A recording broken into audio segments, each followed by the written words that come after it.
Yes people, good morning, good afternoon, good evening to all of you. कैसे सब लोग? Hope so आप सब लोग बहुत बढ़िया रहेंगे। मैं बता दूं, मैं भी बहुत अच्छा हूं।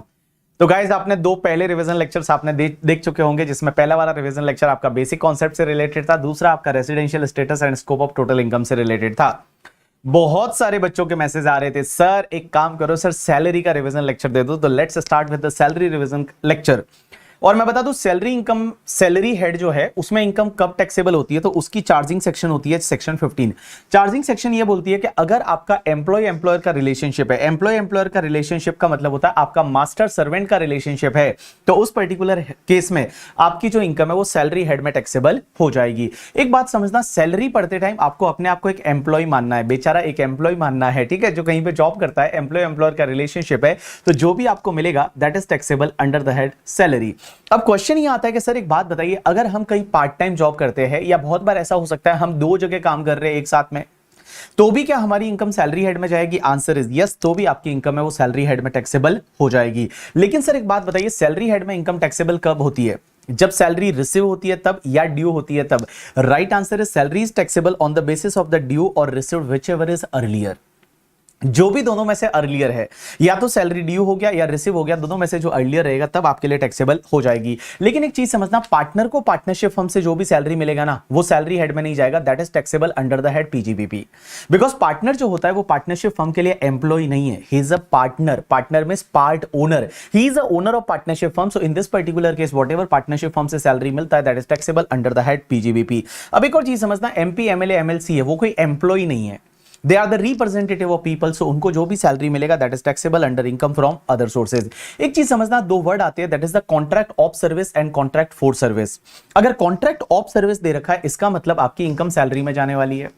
बिकॉज कॉन्ट्रैक्ट ऑफ सर्विस में सर्विस का ही कॉन्ट्रैक्ट है, तो आपसे कुछ भी काम कराया जा सकता है, that is taxable under the head salary. But अगर कॉन्ट्रैक्ट फॉर सर्विस है, कॉन्ट्रैक्ट फॉर सर्विस का मतलब होता है कि किसी पर्टिकुलर सर्विस के लिए अगर कॉन्ट्रैक्ट किया हुआ है, that is called contract for service, तो ये आपके लिए टैक्सेबल हो जाएगा अंडर द हेड पीजीबीपी। अब एक और चीज समझना, एक कॉन्सेप्ट आता है कि सर अगर मान लो आप अपनी सैलरी को फॉरगो कर देते हो, जैसे मान लो आप कहीं पे जॉब करते हो और आपने अपने एम्प्लॉयर को ये बोला कि मेरी जो भी सैलरी आएगी वो सैलरी को आप अनाथ आश्रम को दे देना, तो क्वेश्चन ही आता है कि वो सैलरी आपके हाथ में टैक्सेबल होगा या नहीं होगा? राइट आंसर इज यस, वो आप ही के हाथ में टैक्सेबल होगा, because it is known as the application of the income. और एप्लीकेशन ऑफ इनकम मींस वो इनकम पहले आपके हाथ में टैक्सेबल होगा, और भैया अगर आपने भले उसको डोनेट कर दिया किसी ट्रस्ट को, तो भी वो आपके हाथ में टैक्सेबल हो जाएगा। लेकिन गाइस एक कॉन्सेप्ट आता है कि अगर मान लो आपने सैलरी किसी को सरेंडर कर दी सेंट्रल गवर्नमेंट को, गवर्नमेंट का एक स्कीम होता है जिसमें अगर सैलरी आपने गवर्नमेंट को सरेंडर कर दी, तो उस पर्टिकुलर केस में वो सैलरी आपके हाथ में टैक्सेबल नहीं होगी। एक और चीज समझना, जब भी आप जॉब ज्वाइन करते हो और उससे पहले अगर आपको कोई पैसा मिलता है, जैसे ज्वाइनिंग बोनस वगैरह, या फिर अगर आपने जॉब छोड़ दिया और उसके बाद में अगर आपको कोई पैसा मिलता है, तो वो भी आपके सैलरी हेड में टैक्सेबल होता है। उसको बोला जाता है salary, like that is the, उसको बोला जाता है profit in लिeu of salary, and that is taxable under the head salary only. एक और चीज समझना, अगर आपको जब सैलरी की इनकम कैलकुलेट करनी है तो सर कैसे कैलकुलेट करेंगे? तो मैं बताऊं, यहां पे अपन बहुत सारे नोट्स पढ़ेंगे, और आपके टोटल 17 नोट्स है, और 17 नोट्स अगर आप पढ़ लेंगे तो आपका सैलरी का इनकम आ जाएगा। चलिए एक एक पॉइंट चलते हैं। सबसे पहले बेसिक सैलरी। बेसिक सैलरी का मतलब होता है आपकी बेस सैलरी, और बेसिक सैलरी मैं बता दूं हमेशा फुल्ली टैक्सेबल होती है। बेसिक सैलरी दे रखा है ओ टैक्सेबल। उसके बाद दूसरा आता है डीए। डीए का मतलब होता है डियरनेस अलाउंस। डियरनेस अलाउंस को हिंदी में बोला जाता है महंगाई भत्ता। तो अगर आपको डीए मिलता है तो क्या डीए भी टैक्सेबल होगा? आंसर इज ओ taxable. So DA is basically हो टैक्सेबल। अब एक और चीज समझना, सर डीए दो तरह के होते हैं, एक होता है डीए इन टर्म्स और एक होता है DA not in terms. In terms का मतलब होता है ऐसा डीए जो आपके रिटायरमेंट बेनिफिट की कैलकुलेशन में काम आएगा। तो जब आप रिटायर होंगे उस टाइम पे आपका ग्रेचुइटी वगैरह कैलकुलेट होगा, उसमें अगर वो डीए कंसीडर हो रहा है तो उसको बोला जाता है डीए इन टर्म्स। और दूसरा डीए होता है नॉट इन टर्म्स वाला। एक चीज समझना, डीए पूरा टैक्सेबल करना है पहले तो, भले वो इन टर्म्स है या नॉट इन टर्म्स है। लेकिन गाइस कुछ जो फॉर्मूले सीखेंगे, वो फॉर्मूलेज में कुछ फॉर्मूलेज ऐसे होते हैं रिटायरमेंट बेनिफिट वाले कैलकुलेशन के, उसमें डीए वही कंसीडर होता है जो इन टर्म्स होता है। जो नॉट इन टर्म्स होता है वो फॉर्मूले में कंसीडर नहीं होता, लेकिन टैक्सेबल करते टाइम आपको पूरा टैक्सेबल करना है। उसके बाद में नेक्स्ट आता है कमीशन। सर कमीशन भी पूरा टैक्सेबल। कमीशन हो टैक्सेबल। सो कमीशन भी पूरा टैक्सेबल करने का, लेकिन कमीशन भैया कोई भी तरह का हो, अगर वो टर्नओवर कमीशन है तो भी टैक्सेबल करना, या फिर एनी अदर कमीशन है तो भी टैक्सेबल करने का। टर्नओवर कमीशन का मतलब होता है कि कभी कभी क्या होता है कि अगर मान लो जैसे एम्प्लॉय होता है, जो सेल्समैन वगैरह होते हैं, इतना टर्नओवर अचीव कर देते हैं तो उनको कुछ कमीशन मिलता है, that is called turnover commission. तो भले वो टर्नओवर कमीशन है, कोई अदर कमीशन है, that is going to be taxable. उसके बाद सर बोनस, बोनस के केस में क्या होता है, बोनस इज फुल्ली टैक्सेबल। अगर बोनस दे रखा है तो बोनस को आपको फुल्ली टैक्सेबल करने का, क्या करने का, fully taxable. Bonus is fully taxable. तो देखो मैंने आपको चार चीजें बताई, बेसिक सैलरी हो टैक्सेबल, डियरनेस अलाउंस हो टैक्सेबल, कमीशन हो टैक्सेबल, बोनस हो टैक्सेबल। सो ये चार चीजें आपके लिए पूरी टैक्सेबल है। अब एक और कॉन्सेप्ट आता है advance salary and arrear salary. Advance salary का मतलब होता है कि अगर आपको कोई एडवांस में सैलरी दे देता है, अब क्वेश्चन ही आता है एडवांस सैलरी मिला तो क्या वो भी टैक्सेबल होगा, बिल्कुल टैक्सेबल होगा, because salary is taxable on the basis of due और रिसीव्ड व्हिचएवर इज अर्लियर। तो रिसीव पहले हो गया तो टैक्सेबल हो जाएगा। लेकिन एक चीज समझना, अगर एग्जाम में सिर्फ एडवांस दे रखा है या एडवांस अगेंस्ट सैलरी दे रखा है तो वो एडवांस सैलरी नहीं है, वो लोन है, वो टैक्सेबल नहीं होगा। लेकिन अगर एडवांस सैलरी दे रखा है तो एडवांस सैलरी आपके लिए टैक्सेबल हो जाएगा। एक और चीज समझना, अगर आपको कोई अरियर सैलरी मिलता है तो अरियर सैलरी का मतलब क्या होता है पता है, ऐसा कोई सैलरी था जिसको लेके पहले डिस्प्यूट हो गया था, ऐसा कोई सैलरी था जिसको लेके पहले डिस्प्यूट हो गया, that is called arrear salary. लेकिन सर अरियर सैलरी अगर अभी मिलता है तो क्या टैक्सेबल होगा, आंसर इज यस। और अरियर सैलरी कौन से ईयर में टैक्सेबल होता है पता है, जिस ईयर में या तो आपका वो डिस्प्यूट रिजॉल्व हो जाता है या फिर आपको अरियर सैलरी मिल जाता है, विच एवर इज अर्लियर। तो पहले कोई डिस्प्यूटेबल सैलरी था, जैसे मान लो कोविड में क्या हुआ पता है, एम्प्लॉयर ने सैलरी नहीं दिया, एम्प्लॉय ने धरना दे दिया, हमको सैलरी दो, हमारी मांगे पूरी करो, ऐसा करके धरना दे दिया, डिस्प्यूट हो गया सैलरी को लेके। कुछ दिनों बाद डिस्प्यूट रिजॉल्व हो गया, तो जिस ईयर में डिस्प्यूट रिजॉल्व होता है या वो अरियर सैलरी आपको मिलती है उस ईयर में वो टैक्सेबल हो जाएगी। उसके बाद नेक्स्ट पॉइंट आता है ग्रेचुइटी। ग्रेचुइटी क्या होता है, जब आप पर्टिकुलर टाइम से ज्यादा किसी एम्प्लॉयर के पास काम कर लेते हो तो आप ग्रेचुइटी के हकदार रहते हो। अब ग्रेचुइटी अगर आपको मिलती है तो ग्रेचुइटी टैक्सेबल होगी या एग्जेम्प्ट होगी, तो वो समझने की कोशिश करना। ग्रेचुइटी इज बेसिकली क्या होता है कि जब आप पर्टिकुलर टाइम से ज्यादा काम कर लेते हो तो आपको एप्रिसिएशन ऑफ सर्विस रेंडर्ड, आपने जो सर्विस दी थी उसके लिए कुछ ना कुछ आपको एप्रिसिएशन मिलता है, दैट इज कॉल्ड ग्रेचुइटी। अब एक चीज समझना, ग्रेचुइटी अगर आपको एम्प्लॉयमेंट में मिल जाती है, मींस आप जॉब कर रहे हो, जॉब करते करते आपको ग्रेचुइटी मिल गई, तो बेटा ये फुल्ली टैक्सेबल हो जाएगी ऑल एम्प्लॉय के लिए। भले गवर्नमेंट एम्प्लॉय हो, नॉन गवर्नमेंट एम्प्लॉय हो, अगर आपको ग्रेचुइटी ड्यूरिंग द एम्प्लॉयमेंट मिल जाती है तो ये टैक्सेबल है। लेकिन अगर आपको रिटायरमेंट पे मिल जाती है तो इसमें से कुछ एग्जेम्प्ट होता है। अगर आपको रिटायरमेंट के टाइम पे ग्रेचुइटी मिलती है, और नॉर्मली आपने देखा होगा ग्रेचुइटी रिटायरमेंट के टाइम पे मिलती है, तो रिटायरमेंट के टाइम पे मिलती है तो इसमें एग्जेम्पशन मिलती है अंडर सेक्शन 10(10) की। और एग्जेम्पशन कितना मिलेगा, अगर आप दामाद जी हो, दामाद जी का मतलब होता है गवर्नमेंट एम्प्लॉय, अगर गवर्नमेंट एम्प्लॉय है तो गवर्नमेंट एम्प्लॉय को अगर रिटायरमेंट पे कोई भी ग्रेचुइटी मिलती है that is the fully exempt. Government employee retirement पे ग्रेचुइटी मिल गई, वो फुल्ली एग्जेम्प्ट। लेकिन अगर मान लो आप प्राइवेट एम्प्लॉय हो, अदर एम्प्लॉय हो, तो अदर एम्प्लॉय के केस में आपको दो पार्ट देखना है, क्या वो एम्प्लॉय पोगा एम्प्लॉय है या नॉन पोगा एम्प्लॉय है। पोगा एम्प्लॉय का मतलब होता है ऐसा एम्प्लॉय जो पेमेंट ऑफ ग्रेचुइटी एक्ट 1972 में कवर होता है, that is called POGA employ. और अदर एम्प्लॉय जो है that is called non POGA employ. देखो अगर आप पोगा एम्प्लॉय हो या नॉन पोगा एम्प्लॉय हो, आपको एग्जेम्पशन मिलती है, बट एग्जेम्पशन की कोई लिमिट है। और लिमिट कितनी है, अगर आप पोगा एम्प्लॉय हो तो उस पर्टिकुलर केस में आप एक काम करो, 15 divide by 26 multiply by salary per month multiply by number of years of completion of service. तो पोगा एम्प्लॉय के केस में 15 डिवाइड बाय 26 मतलब 15 अगस्त 26 जनवरी, ऐसे याद रखो 15 अगस्त एंड 26 जनवरी। So 15 divide by 26 multiply by salary per month multiply by number of years of completion of service. दूसरा एक्चुअल अमाउंट रिसीव्ड और maximum 20 lakh rupees, whichever is lower आएगा ना उतने का आपको एग्जेम्पशन मिल जाएगा। लेकिन अगर आप नॉन पोगा एम्प्लॉय हो तो उसमें क्या होता है 1/2 दैट इज द हाफ, और you can say that 50%, multiply by average salary per month multiply by number of years of completion of service, और दूसरा actual amount received and maximum 20 lakh. अब एक चीज समझना, यहां पे अगर मैं बात करूं तो पोगा एम्प्लॉय और नॉन पोगा एम्प्लॉय में यहां एग्जेम्पशन में देखो सेकंड वाला पॉइंट एक्चुअल अमाउंट रिसीव्ड और मैक्सिमम 20 लाख तो सेम है। पहले वाले पॉइंट में फर्क है, पोगा एम्प्लॉय में क्या करते हैं 15 डिवाइड बाय 26 लेते हैं और यहां पे 1/2 लेते हैं। पोगा एम्प्लॉय में हम लेते हैं salary per month. Salary per month का मतलब होता है लेटेस्ट सैलरी। जब एम्प्लॉय रिटायर हुआ उस टाइम पे उसका लेटेस्ट बेसिक सैलरी कितना था और लेटेस्ट उसका डीए कितना था, लेकिन डीए में ध्यान रखना दोनों लेना है। पोगा एम्प्लॉय लेते time latest basic salary per month multi और उसके साथ साथ में लेटेस्ट डीए भी लेना है, और डीए में बोथ लेना है, in terms not in terms दोनों लेना है। तो जो भी टोटल होगा that is called your salary per month. अब एक और चीज समझना, अगर मैं नॉन पोगा एम्प्लॉय की बात करूंगा ना, तो नॉन पोगा एम्प्लॉय में क्या होता है, आपको एवरेज सैलरी लेना है of the last 10 month. Average salary लेना है ऑफ द लास्ट 10 मंथ, और लास्ट 10 मंथ का मतलब जिस मंथ में रिटायर हुआ उस मंथ को आप छोड़ दीजिए, उसके पिछले 10 महीने का एवरेज लीजिए। लेकिन एवरेज किसका लेना है, बेसिक सैलरी का, डीए इन टर्म्स का एंड टर्नओवर कमीशन का।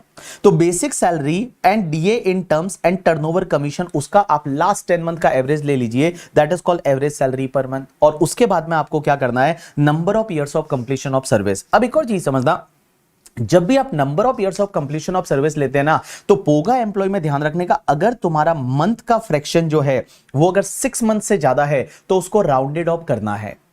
पोगा एम्प्लॉय के केस में अगर मंथ का फ्रैक्शन है वो 6 मंथ से ज्यादा है तो आपको राउंडेड ऑफ करना है। जैसे अगर आपको दे रखा है 30 ईयर्स और 4 मंथ, तो आपको 30 ईयर्स लेना है।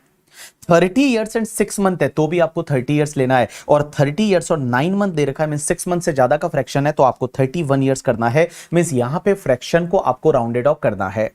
लेकिन गाइस नॉन पोगा के केस में हमेशा जितना भी फ्रैक्शन दे रखा है ना उसको इग्नोर करना है। इवन 30 इयर्स और 11 मंथ दे रखा है तो भी आपको इग्नोर करना है। तो चलिए वापस से एक बार मैं रिवाइज कराता हूं आपको ग्रेचुइटी का एग्जाम्पशन, कि ग्रेचुइटी का एग्जाम्पशन कितना मिलेगा। तो ग्रेचुइटी में देखो, अगर आपको ड्यूरिंग द एम्प्लॉयमेंट मिलता है, आप जॉब कर रहे हो और जॉब करते करते आपको ग्रेचुइटी मिल गया, तो वो आपके लिए टैक्सेबल हो जाएगा सीधा सैलरी हेड में।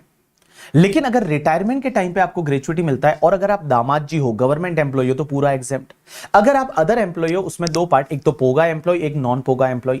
अगर मैं पोगा एम्प्लॉय की बात करूं तो 15 divide by 26 multiply by salary per month multiply by number of years of completion of service, दूसरा actual amount received and maximum 20 lakh rupees. अब एक और चीज समझना है, यहां 15 divide by 26 multiply by salary per month लेते हो तो उस टाइम पे आपको लेटेस्ट बेसिक सैलरी लेना है और आपको डीए लेना है, और डीए में in terms not in terms दोनों लेना है। एंड जब number of years of completion of service लेते हो उसमें अगर फ्रैक्शन 6 मंथ से ज्यादा है तो आपको राउंडेड ऑफ करना है। लेकिन नॉन पोगा एम्प्लॉय के केस में एग्जेम्पशन कितना मिलेगा, 1 divide by 2 means 1/2 multiply by average salary per month multiply by number of years of completion of service, actual amount received और maximum 20 lakh rupees whichever is lower. लेकिन वहां पे average salary per month लेते time आपको क्या करना है कि लास्ट के 10 मंथ का बेसिक सैलरी का, डीए इन टर्म्स का एंड टर्नओवर कमीशन का आपको एवरेज लेना है। चलिए उसके बाद में एक और चीज समझना, अगर मान लो कोई एम्प्लॉय ऐसा है जो पहले जॉब करता था और उसने कोई सैलरी, उसको जो है वो ग्रेचुइटी मिला था और उसने ग्रेचुइटी पे एग्जाम्पशन ले लिया, फॉर एन एग्जांपल एग्जाम्पशन उसने ले लिया 12 लाख का। अब उसके बाद उसने दूसरा जॉब ज्वाइन किया और दूसरे जॉब में वापस रिटायर हुआ और वहां से और ग्रेचुइटी मिला, और वहां पे क्या पूरा वापस 20 लाख का एग्जाम्पशन ले सकता है? Answer is no. जितना एग्जाम्पशन आप पहले ले चुके हो वो आपका लेस हो जाएगा और रिमेनिंग वाला एग्जाम्पशन ही आएगा। तो यहां पे जो मैक्सिमम 20 लाख लेते हैं ना, फिर यहां पे 8 लाख आ जाएगा, क्योंकि आपने 12 लाख का पहले एग्जाम्पशन ले रखा है। तो अब यहां पे मैक्सिमम अमाउंट में आपका 8 लाख आ जाएगा। उसके बाद में नेक्स्ट पॉइंट आता है पेंशन। अब एक बात समझना, पेंशन जो होती है वो दो तरह की होती है। एक तो पेंशन होती है जो आपको मंथली पेंशन मिलती है या जिसको अनकम्यूटेड पेंशन मिलती है, अनकम्यूटेड पेंशन भी बोलते हैं। जैसे हर महीने मिलती है, जैसे आपके दादाजी दादी जी रिटायर होंगे और वो घर पे बैठे हैं तो उनको जो हर महीना पेंशन आती है that is called uncommuted pension. और एक चीज समझना, जो अनकम्यूटेड पेंशन होती है ना, दिस इज कॉल्ड अंडा। ये तो अंडा मिल रहा है हर महीने करके, ठीक है, तो ये आपके लिए टैक्सेबल हो जाएगा फॉर ऑल एम्प्लॉय, भले गवर्नमेंट एम्प्लॉय हो अदर एम्प्लॉय हो, सबके लिए टैक्सेबल। लेकिन अगर मान लो आप कम्यूटेड पेंशन ले लेते हो, एक साथ में मुर्गी मार के ले लेते हो, बोलते मुर्गी ही दे दो, तो आप एक साथ में अगर कम्यूटेड पेंशन ले लेते हो तो उसमें एग्जेम्पशन मिलती है। और एग्जेम्पशन कितनी मिलेगी? अगर दामाद जी है तो फुल्ली एग्जेम्प्ट हो जाएगा। लेकिन अगर मान लो दामाद जी नहीं है, प्राइवेट एम्प्लॉय है, तो आपको देखना है कि क्या आपको ग्रेचुइटी मिल रही है या नहीं। अगर आपको ग्रेचुइटी भी मिल रही है तो टोटल पेंशन का 1/3 एग्जेम्प्ट होगा। अगर आपको ग्रेचुइटी भी मिल रही है तो आपकी जो total amount of the pension होती है ना, उसका 1/3 एग्जेम्प्ट होगा। लेकिन अगर आपको ग्रेचुइटी नहीं मिल रही है तो टोटल पेंशन का 1/2 एग्जेम्प्ट होगा। 1/2 का मतलब 50% एग्जेम्प्ट होगा। तो देखो, अगर मान लो आप अनकम्यूटेड पेंशन मिलता है, मींस मंथली पेंशन मिलता है, तो पूरा टैक्सेबल है सब एम्प्लॉय के लिए। लेकिन अगर आप कम्यूटेड पेंशन ले लेते हो, एक साथ में आप लमसम पेंशन ले लेते हो, एक मुश्त पेंशन ले लेते हो लमसम, तो लमसम पेंशन लेते हो तो गवर्नमेंट एम्प्लॉय है पूरा एग्जेम्प्ट है। लेकिन अदर एम्प्लॉय है तो आपको देखना पड़ेगा ग्रेचुइटी मिल रहा है नहीं, ग्रेचुइटी भी मिल रहा है, ग्रेचुइटी के मजे ले रहे हो तो एग्जेम्पशन थोड़ा कम मिलेगा, तो टोटल पेंशन का 1/3 एग्जेम्प्ट होगा। लेकिन ग्रेचुइटी नहीं मिल रहा तो आपको एग्जेम्पशन थोड़ा ज्यादा मिलेगा, टोटल पेंशन का 1/2 है वो आपका एग्जेम्प्ट हो जाएगा। और एक और चीज समझना, यहाँ टोटल पेंशन का मतलब होता है full value of the pension. और full value of pension examiner बहुत बार ऐसा देगा कि आपको 60% पेंशन आपने कम्यूट करा ली, 3 लाख रुपीज मिला, तो 60% कम्यूटेशन के लिए 3 लाख मिला है, इसका मतलब टोटल पेंशन 3 लाख नहीं है, टोटल पेंशन इज 5 लाख। आप कैसे करेंगे? 3 लाख रुपीज है, डिवाइड बाय 60% मल्टीप्लाई बाय 100 करके आप टोटल पेंशन निकालेंगे, तो that will be the 5 lakh rupees. Next concept आता है that is the leave salary. Leave salary का मतलब होता है leave encashment. Leave encashment of the unutilised leave. तो अनयूटिलाइज्ड लीव आपकी जो होती है उसके लिए आपको पैसा मिल जाता है, that is called leave salary. अगर आप लीव सैलरी एम्प्लॉयमेंट के अंदर ही ले लेते हो, मींस आप जॉब कर रहे हो और आपकी जो लीव सैलरी इकट्ठा हुई थी वो आपने को एक साथ में मिल गया, तो बेटा ये फुल्ली टैक्सेबल है ऑल एम्प्लॉय के लिए। लेकिन अगर आप लीव सैलरी रिटायरमेंट के टाइम पे लेते हो तो उसमें एग्जेम्पशन मिलती है अंडर सेक्शन 1010 का। और एग्जेम्पशन कितना मिलता है? अगर गवर्नमेंट एम्प्लॉय को मिला, मींस दामाद जी को मिला, तो पूरा एग्जेम्प्ट हो जाएगा। दामाद जी को, भाई साहब देखो, दामाद जी को अगर ग्रेचुइटी रिटायरमेंट के टाइम पे मिला, पूरा एग्जेम्प्ट। पेंशन कम्यूटेड वाला जो मिला, पूरा एग्जेम्प्ट करके, ठीक है। एंड गाइस लीव सैलरी भी रिटायरमेंट के टाइम पे मिला तो पूरा एग्जेम्प्ट। लेकिन अदर एम्प्लॉय है तो उसको एग्जेम्पशन मिलता है, बट एग्जेम्पशन कितना मिलता है? जितना आपका लीव क्रेडिट है multiply by average salary per month. Second is a 10 month multiply by average salary per month. Third is a actual amount received and fourth is a maximum 25 lakh, whichever is lower है उतने का आपको exemption मिल जाएगा। तो देखो यहां private employ के case में अगर लीव सैलरी मिलता है और वो रिटायरमेंट के टाइम पे मिलता है तो एग्जेम्पशन कितना मिलेगा? जितना आपका लीव क्रेडिट है multiply by average salary per month. 10 month multiply by average salary per month, actual amount received और मैक्सिमम 25 लाख रुपीस। अब एक और चीज समझना, यहां पे लीव क्रेडिट का मतलब क्या होता है कि आपको जितना लीव अलाउ किया था और माइनस आपने लीव कितना लिया है, तो उसका जो डिफरेंस रहेगा that is called your leave credit. लेकिन ध्यान रखना, लीव अलाउड कितना हो सकता है पता है? लीव अलाउड कितना हो सकता है? एज पर इनकम टैक्स लॉ इन्होंने बोला हुआ है कि maximum 30 days leave for the every completed year. तो जितने ईयर्स आपने जॉब कंप्लीट किया है उसमें हर कंप्लीटेड ईयर के लिए मैक्सिमम 30 डेज का लीव अलाउ हो सकता है, उससे ज्यादा नहीं हो सकता। अगर एग्जामिनर ने ज्यादा दे रखा है तो लीव क्रेडिट निकालते टाइम आपको लीव अलाउड में मैक्सिमम 30 डेज लेना है फॉर द कंप्लीटेड ईयर। तो leave allowed minus leave taken, जो डिफरेंस रहेगा that is called leave credit. And guys जो भी आपका लीव क्रेडिट आएगा ना, ये लीव क्रेडिट को आपको मंथ्स में डिवाइड करना है। जैसे लीव क्रेडिट आपका 120 डेज आ जाता है तो आपको डिवाइड बाय 30 करके आपको 4 मंथ लेना है। तो जो भी आपका लीव क्रेडिट आएगा that has to be in the month, उसको आपको मंथ्स में कन्वर्ट करना है। और leave credit multiply by average salary per month, 10 month multiply by average salary per month, actual amount received और maximum 25 lakh whichever is lower. अब यहां पे एक और चीज समझना कि जब भी आप एवरेज सैलरी पर मंथ लेते हैं तो एवरेज सैलरी पर मंथ का मतलब क्या होता है कि भाई साहब आप एक काम करिए, बेसिक का एवरेज ले लीजिए लास्ट के 10 मंथ का, डीए इन टर्म्स का एवरेज ले लीजिए लास्ट के 10 मंथ का, एंड टर्नओवर कमीशन का एवरेज ले लीजिए लास्ट के 10 मंथ का। तो लास्ट के 10 मंथ का आपको basic, DA in terms and turnover commission का आपको एवरेज लेना है। लेकिन यहां चीज समझना, लास्ट के 10 मंथ का मतलब क्या होता है पता है? जिस दिन रिटायर हुआ, रिटायरमेंट से एग्जैक्टली पीछे के 10 महीने। जैसे मैंने ग्रेजुइटी में तो क्या बताया था आपको कि जिस मंथ में रिटायर होता है उस मंथ को छोड़ दो, उसके पिछले के 10 मंथ। अब इसमें ऐसा नहीं है, इसमें क्या होता है, जिस डेट को रिटायर हुआ ना एग्जैक्टली उस डेट के पहले के 10 महीने, जिस डेट को रिटायर हुआ ना उस डेट से एग्जैक्टली 10 मंथ जो पहले के रहेंगे उसका आपको एवरेज लेना है। अब एक और चीज समझना, नेक्स्ट पॉइंट आता है that is related to the allowances. Allowances क्या होता है? आपको एक फिक्स अमाउंट रहता है जो हर महीने आपको मिलता रहेगा, भले आप खर्चा करो या ना करो, दैट इज कॉल्ड अलाउंसेस। तो अलाउंसेस टैक्सेबल होते हैं या नहीं, तो मैं आपको बता दूं। देखो अलाउंसेस जो होते हैं ना, अलाउंसेस को आप ऐसे याद रख सकते हो, इसको ऐसे याद रखना है, कुत्ता टीसी उधर है, कुत्ता टीसी उधर है। क्या रखोगे? कुत्ता टीसी उधर है। और सी में 3 आएंगे तो 3 कुत्ते, टीसी इधर है, कुत्ता टीसी उधर है करके, ठीक है। अब यहां कुत्ता एक अलग है, टीसी उधर और है अलग है, तो कुत्ता टीसी उधर है। कुत्ता में क्या क्या आएगा? सबसे पहले सी का मतलब होता है कम्यूटेशन और ट्रांसपोर्ट अलाउंस। और कम्यूटेशन और ट्रांसपोर्ट अलाउंस किसको बोलते हैं? जब आप ऑफिस से घर और घर के ऑफिस के लिए अगर कम्यूटेशन अलाउंस मिलता है, ट्रांसपोर्ट के लिए अलाउंस मिलता है, तो देखो अगर ये अलाउंस मिला तो उसको मैं एग्जेम्पशन मिलेगी ना, वो एग्जेम्पशन सिर्फ किसको मिलेगी? हैंडीकैप्ड को। अगर कोई एसएससी हैंडीकैप्ड है या डम्ब है या डेफ है तो वो या ब्लाइंड है, उसको एग्जेम्पशन मिलेगी मैक्सिमम 3200 पर मंथ। तो अगर कोई हैंडीकैप्ड है, ब्लाइंड है, डम्ब है, डेफ है और उसको अगर मान लो कोई भी कम्यूटेशन अलाउंस मिलता है तो उसमें से एग्जेम्पशन मिल जाएगी मैक्सिमम 3200 पर मंथ की। उसमें कुत्ता में दूसरा होता है चिल्ड्रन एजुकेशन अलाउंस, उसमें एग्जेम्पशन मिलती है 100 पर मंथ पर चाइल्ड, मैक्सिमम 2 चाइल्ड। कब? उसके बाद चिल्ड्रन हॉस्टल अलाउंस, एग्जेम्पशन मिलती है 300 पर मंथ पर चाइल्ड, मैक्सिमम 2 चाइल्ड। तो देखो कुत्ता में सी कंप्लीट हुआ। सी में क्या क्या है? कम्यूटेशन अलाउंस जो होता है या ट्रांसपोर्ट अलाउंस जिसको बोलते हैं ऑफिस से घर, घर से ऑफिस के लिए, इसमें एग्जेम्पशन जो मिलता है ना वो सिर्फ ब्लाइंड को मिलता है, डेफ को मिलता है, डम को मिलता है एंड हैंडीकैप्ड को मिलता है। कितना? मैक्सिमम 3200 पर मंथ का एग्जेम्पशन मिलेगा। उसके बाद children education allowance 100 per month पर child maximum 2 child. Children hostel allowance 300 per month पर चाइल्ड मैक्सिमम 2 चाइल्ड।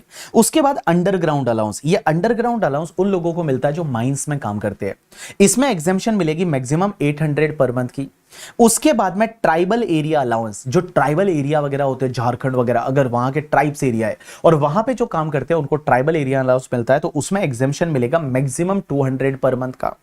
और उसके बाद allowances for employee of the transport undertaking, जो ट्रांसपोर्ट अंडरटेकिंग में काम करते हैं, जो ड्राइवर कंडक्टर वगैरह होते हैं, उनको एग्जेम्पशन मिलेगा। अगर उनको कोई ऐसा अलाउंसेस मिल रहा है जो कि ट्रांसपोर्ट अंडरटेकिंग के एम्प्लॉय को मिल रहा है, तो उसमें एग्जेम्पशन मिलेगा 70% ऑफ सच अलाउंस और maximum 10,000 per month, which ever is lower है उतने का एग्जेम्पशन मिल जाएगा।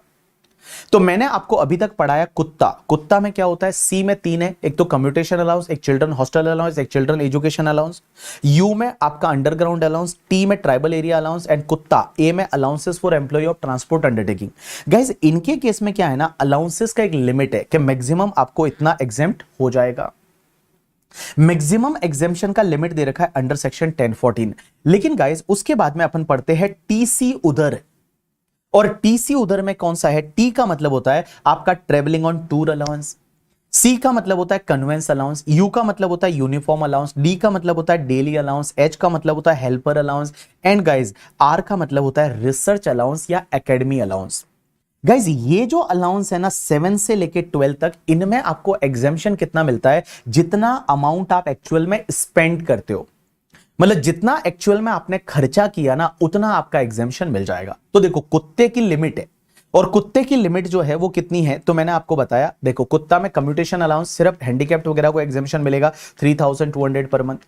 Children education allowance 100 per month पर child maximum 2 child. Hostel allowance 300 per month पर चाइल्ड मैक्सिमम 2 चाइल्ड। उसके बाद अंडरग्राउंड अलाउंस 800 पर मंथ। उसके बाद आपका tribal area allowance 200 per month, और allowances for employee of the transport undertaking, उसमें जितना अलाउंस मिलेगा उसका 70% और maximum 10,000 whichever is lower है उतने का आपको एग्जेम्पशन मिल जाएगा। तो कुत्ते की तो है लिमिट। उसके बाद टीसी उधर में एग्जेम्पशन उतना मिलेगा जितना आपने एक्चुअल में स्पेंड कर दिया। तो जो ट्रेवलिंग ऑन टूर अलाउंस है, कन्वेंस अलाउंस है, यूनिफॉर्म अलाउंस है, डेली अलाउंस है, helper allowance and research allowance है, इसमें आपको एग्जेम्पशन उतना मिलेगा जितना खर्चा आपने किया, एक्चुअल में अमाउंट स्पेंड किया उतना एग्जेम्पशन मिलेगा। अब लास्ट अलाउंस है दैट इज द एचआरए। तो कुत्ता टीसी उधर है का मतलब है एचआरए। तो एचआरए में आपको एग्जेम्पशन मिलेगा, लेकिन एचआरए का एग्जेम्पशन कितना मिलता है, अंडर सेक्शन 1013 मिलता है। और एचआरए का एग्जेम्पशन कितना मिलता है, आइदर 40% और 50% ऑफ सैलरी ले लीजिए। दूसरा अमाउंट एक्चुअल अमाउंट रिसीव्ड, और तीसरा rent paid minus 10% of salary, which ever is lower है ना उतने का आपको एग्जेम्पशन मिल जाएगा। तो मैंने क्या बोला, 40% और 50% of salary, actual amount received, rent paid minus 10% of salary. अब एक और चीज समझना, यहां 40% 50% कहां लेना है, तो 50% लेना है अगर वो एम्प्लॉय रह रहा है वो मेट्रो में रह रहा है। और मेट्रो का मतलब यहां मेट्रो सिटीज का मतलब 4 सिटी से ही है, that is the Mumbai, Delhi, Chennai and Kolkata. तो मुंबई, दिल्ली, चेन्नई एंड कोलकाता है, तो वहां पे आपको लेना है 50% ऑफ द सैलरी। और अगर मान लो जैसे पटना वगैरह है, पुणे वगैरह है, तो उस पर्टिकुलर केस में आपको लेना है 40% ऑफ द सैलरी। दूसरा एक्चुअल अमाउंट रिसीव्ड, और तीसरा rent paid minus 10% of salary. लेकिन सर यहां सैलरी का मतलब क्या, तो सैलरी का मतलब आप बेसिक ले लीजिए, डीए इन टर्म्स ले लीजिए एंड टर्नओवर कमीशन ले लीजिए। और मैं बताऊं मैक्सिमम जगह जो सैलरी का डेफिनेशन है ना वो यही है।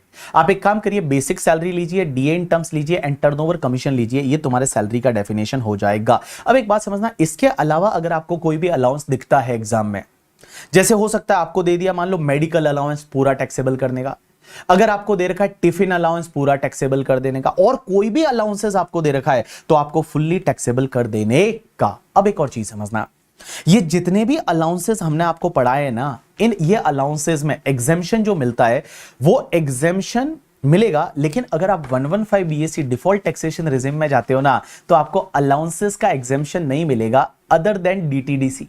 आपको याद रहेगा पहला टॉपिक मैंने बताया था कि 115 बीएससी जब आप लेते हो तो उसमें आपको जो ये अलाउंसेस की एग्जेम्पशन है ना, वो आपको एचआरए वगैरह की एग्जेम्पशन नहीं मिलेगी, लेकिन तो भी आपको डीटीडीसी मिलेगा। यहां डीटीडीसी का मतलब मैंने आपको वहां पे क्या बताया था, एक तो जो दिव्यांग एम्प्लॉय रहता है और उसको कम्यूटेशन अलाउंस मिलता है, तो ये पहले वाला मिलेगा। उसके बाद टी का मतलब होता है ट्रेवलिंग ऑन टूर अलाउंस, 7 वाला मिलेगा। डी का मतलब होता है तुम्हारा डेली अलाउंस, और सी का मतलब होता है कन्वेंस अलाउंस। तो डीटीडीसी वाले ये जो चार है 1, 7, 8 एंड 10 वाला करके, ठीक है, ये एग्जाम्शन मिलेगा। भले आप अगर 115 बीएससी ले रहे हैं तो भी ये एग्जाम्शन, इसका जो एग्जाम्शन है वो आपको मिलेगा, बाकी कोई भी अलाउंसेस की एग्जाम्शन आपको नहीं मिलेगी। चलिए नेक्स्ट पार्ट पे चलते हैं, प्रोविडेंट फंड। तो प्रोविडेंट फंड का मतलब होता है कि भैया प्रोविडेंट फंड जो है वो प्रोविडेंट फंड किसको बोलते हैं कि आप जब जॉब कर रहे होते हैं तो जॉब करते करते आप कुछ ना कुछ पैसा अपने पीएफ में डालते हैं, कुछ पैसा एम्प्लॉय डालता है, कुछ पैसा एम्प्लॉय डालता है, और जब आप रिटायर होते हैं तो एक मोटा पैसा मिलता है।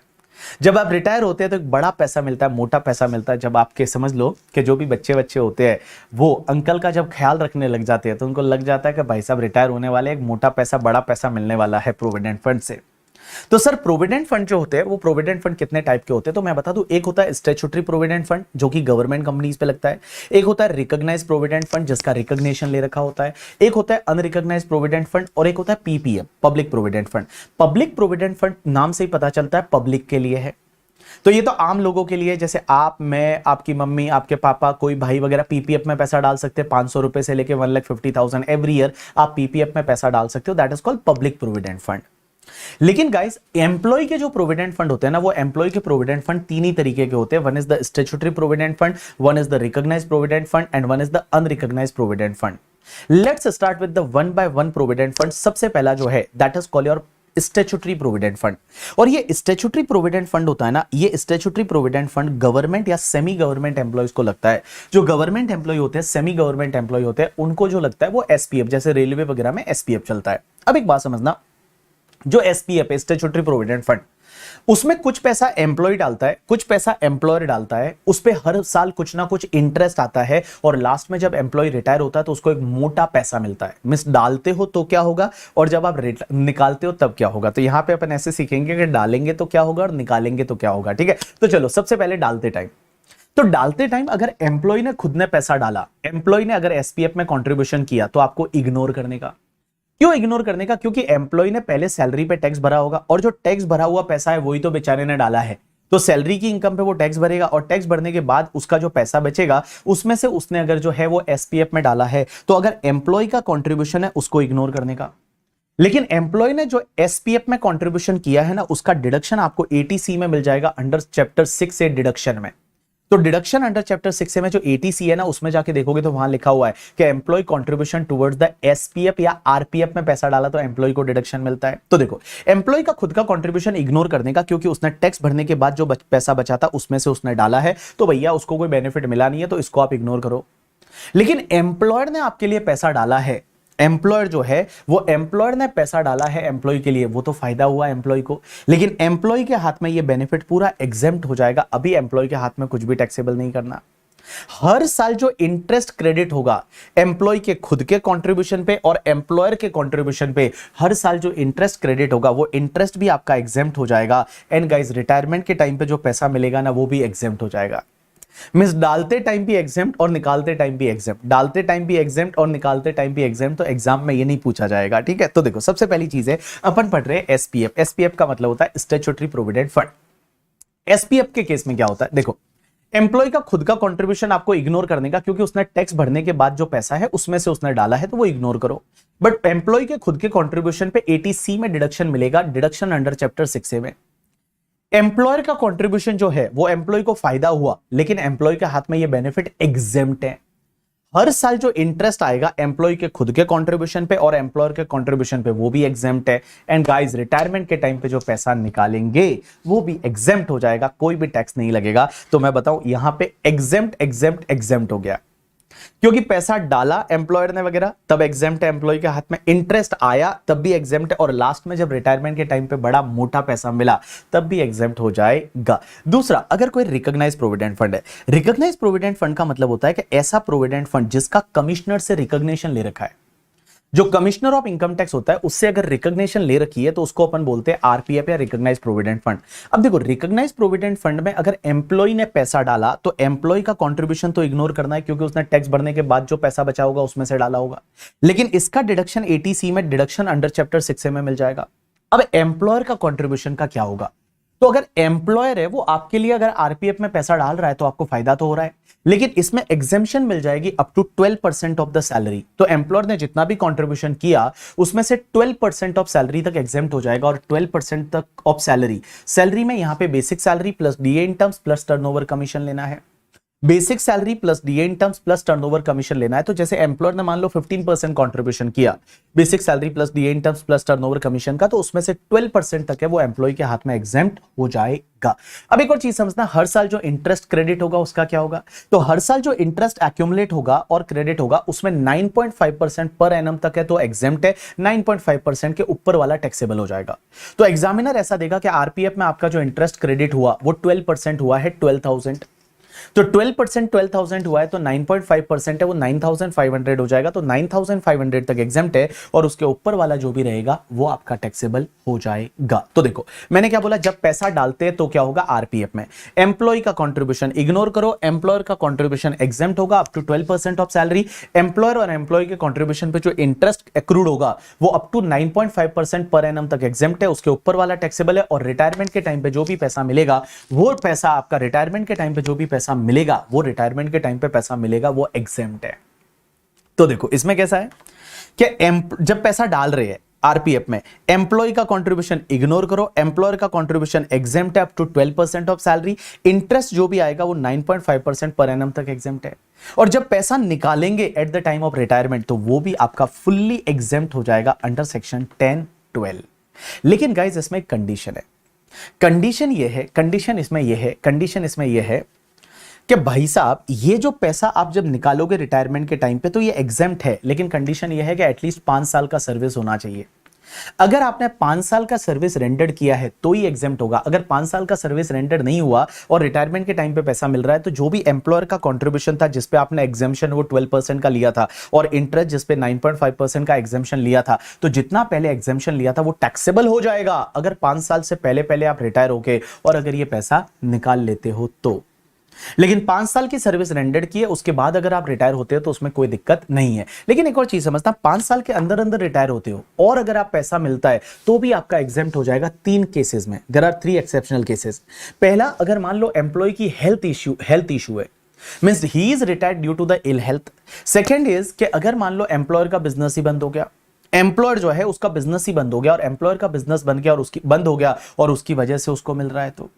एंड तीसरा, अगर मान लो एम्प्लॉय ये इंस्ट्रक्शन दे रहा है एम्प्लॉयर को कि मेरा जो भी आरपीएफ में पैसा पड़ा है ना, वो आरपीएफ में पैसा पड़ा है वो मेरे नए एम्प्लॉयर को ट्रांसफर कर दो, या फिर जो आपका न्यू पेंशन स्कीम होता है 80CCD वाला उसमें अगर ट्रांसफर कर दो, अगर ये इंस्ट्रक्शन के साथ अगर वो रिटायर होता है तो उस पर्टिकुलर केस में कोई भी दिक्कत नहीं है। अब एक और चीज समझता, वापस से बोल रहा हूं मैं कि देखो मैंने क्या बोला, रिटायरमेंट के टाइम पे जो आरपीएफ से पैसा मिलेगा वो एग्जेम्प्ट है अंडर सेक्शन 10(12), बट उसमें कंडीशन है कि 5 ईयर्स या उससे ज्यादा का सर्विस होना चाहिए। अगर 5 ईयर्स से कम का सर्विस है तो जितना एग्जेम्पशन आपने लिया था एम्प्लॉयर के कंट्रीब्यूशन पे एज वेल एज वो इंटरेस्ट पे 9.5% वाला, उतना वापस से टैक्सेबल हो जाएगा। लेकिन गाइस यहां पे एक चीज समझना, 5 साल का सर्विस रेंडर्ड नहीं किया और आप रिटायर हो रहे हैं, बट 3 केसेस में रिटायर हो रहे हैं तो भले रिटायरमेंट के टाइम पे जो पैसा मिल रहा है वो एग्जेम्प्ट हो जाएगा। कब? अगर एम्प्लॉय इल हेल्थ की वजह से रिटायर हो रहा है, या फिर एम्प्लॉयर का बिजनेस है वो शट डाउन हो गया, या फिर एम्प्लॉयर को ये इंस्ट्रक्शन दे रहा है कि मेरा जो आरपीएफ में पैसा पड़ा है वो मेरे न्यू एम्प्लॉयर को ट्रांसफर कर दो, या एनपीएस अकाउंट में न्यू पेंशन स्कीम वाला जो है नेशनल पेंशन स्कीम उसमें अगर ट्रांसफर कर दो, ये इंस्ट्रक्शन के साथ जा रहा है तो उस पर्टिकुलर केस में जो पैसा मिलेगा वो एग्जेम्प्ट हो जाएगा। अब एक और चीज समझना, यहां पे एक पॉइंट ये आता है कि सर देखो एम्प्लॉय का कंट्रीब्यूशन जो है वो आप इग्नोर करते हो और एम्प्लॉय के कंट्रीब्यूशन पे जो इंटरेस्ट मिलता है, एसपीएफ के केस में तो एम्प्लॉय के कंट्रीब्यूशन पे जो इंटरेस्ट मिलेगा वो पूरा एग्जेम्प्ट है, और आरपीएफ के केस में 9.5% तक एग्जेम्प्ट है एम्प्लॉय के कंट्रीब्यूशन पे। अब इसमें एक कंडीशन है, कंडीशन यह है कि ये जो एग्जेम्पशन मिल रही है इंटरेस्ट पे, यहां पे एसपीएफ में पूरा एग्जेम्प्ट और आरपीएफ में 9.5% तक एग्जेम्प्ट। ये एग्जेम्पशन तभी मिलेगा जब एम्प्लॉय का कंट्रीब्यूशन है वो एसपीएफ और आरपीएफ में किसी भी साल में 2.5 लाख से ज्यादा नहीं होना चाहिए। Means it should be with in the limit of the 2,50,000। 2,50,000 तक कंट्रीब्यूशन है तो ही उसी पे ये एग्जेम्पशन मिलेगा करके इंटरेस्ट का एम्प्लॉय के कंट्रीब्यूशन पे। और अगर एम्प्लॉयर कंट्रीब्यूट कुछ भी नहीं कर रहा है तो एम्प्लॉय का कंट्रीब्यूशन 5 लाख तक हो सकता है। तो 5 लाख तक अगर एम्प्लॉय का कंट्रीब्यूशन है उस पे जो इंटरेस्ट मिलेगा वो एग्जेम्प्ट है और उसके ऊपर वाले पे टैक्सेबल हो जाएगा। तो मैंने आपको क्या बोला, समझने की कोशिश करना कि अगर कोई भी एम्प्लॉय है वो जो कंट्रीब्यूट करता है एसपीएफ में या आरपीएफ में, सर कितना कर सकता है, तो देखो कितना भी कर सकता है, लेकिन एम्प्लॉय के कंट्रीब्यूशन पे जो इंटरेस्ट है वो एग्जेम्प्ट होता है। एसपीएफ के केस में पूरा एग्जेम्प्ट है, आरपीएफ के केस में 9.5% तक एग्जेम्प्ट है। लेकिन ये एग्जेम्पशन तभी मिलेगी जब आपका कंट्रीब्यूशन अप टू 2,50,000 है। 250 से ऊपर वाला है तो ऊपर वाले पे नहीं मिलेगी, 250 पे एग्जेम्पशन मिल जाएगी।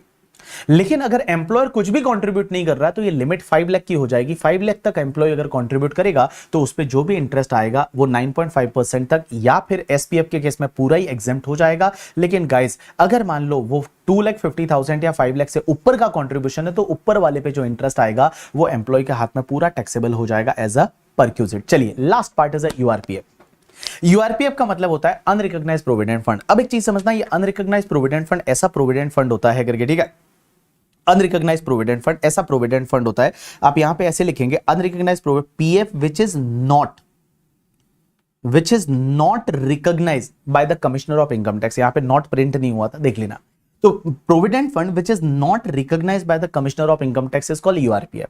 अब यूआरपीएफ के केस में क्या होता है, एम्प्लॉय का खुद का कंट्रीब्यूशन तो इग्नोर करो, एम्प्लॉयर का कंट्रीब्यूशन देखो डालते टाइम एग्जेम्प्ट है, इंटरेस्ट भी बाबू जब आएगा उस पर अक्रू होगा तब एग्जेम्प्ट है।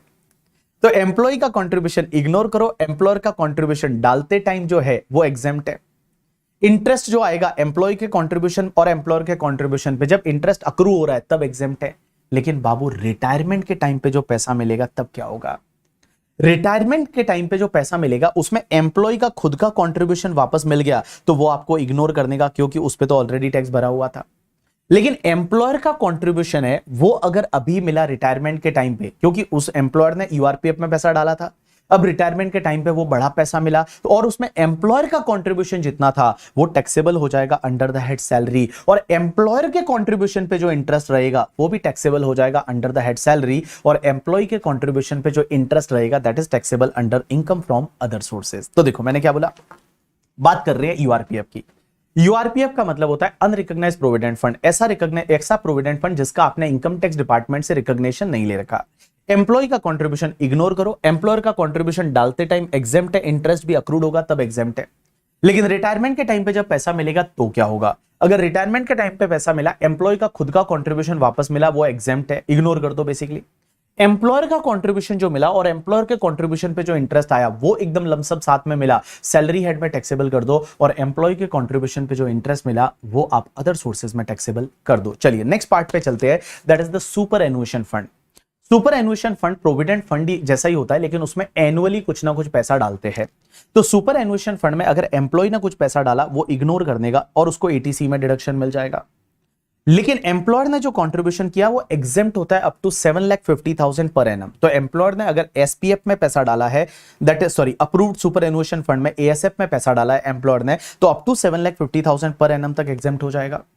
और गाइज इंटरेस्ट ऑन एम्प्लॉय का कंट्रीब्यूशन और इंटरेस्ट ऑन एम्प्लॉयर कंट्रीब्यूशन वो पूरा एग्जेम्प्ट है, और रिटायरमेंट के टाइम पे जो पैसा मिलेगा वो भी पूरा एग्जेम्प्ट है अंडर सेक्शन 1013। तो मैंने क्या बोला, देखो सुपर एनुएशन फंड अप्रूव्ड वाला, अप्रूव्ड वाले में एम्प्लॉय का कंट्रीब्यूशन इग्नोर करो, लेकिन एम्प्लॉय का जो कंट्रीब्यूशन है एएसएफ में उसका एटीसी में डिडक्शन मिल जाएगा।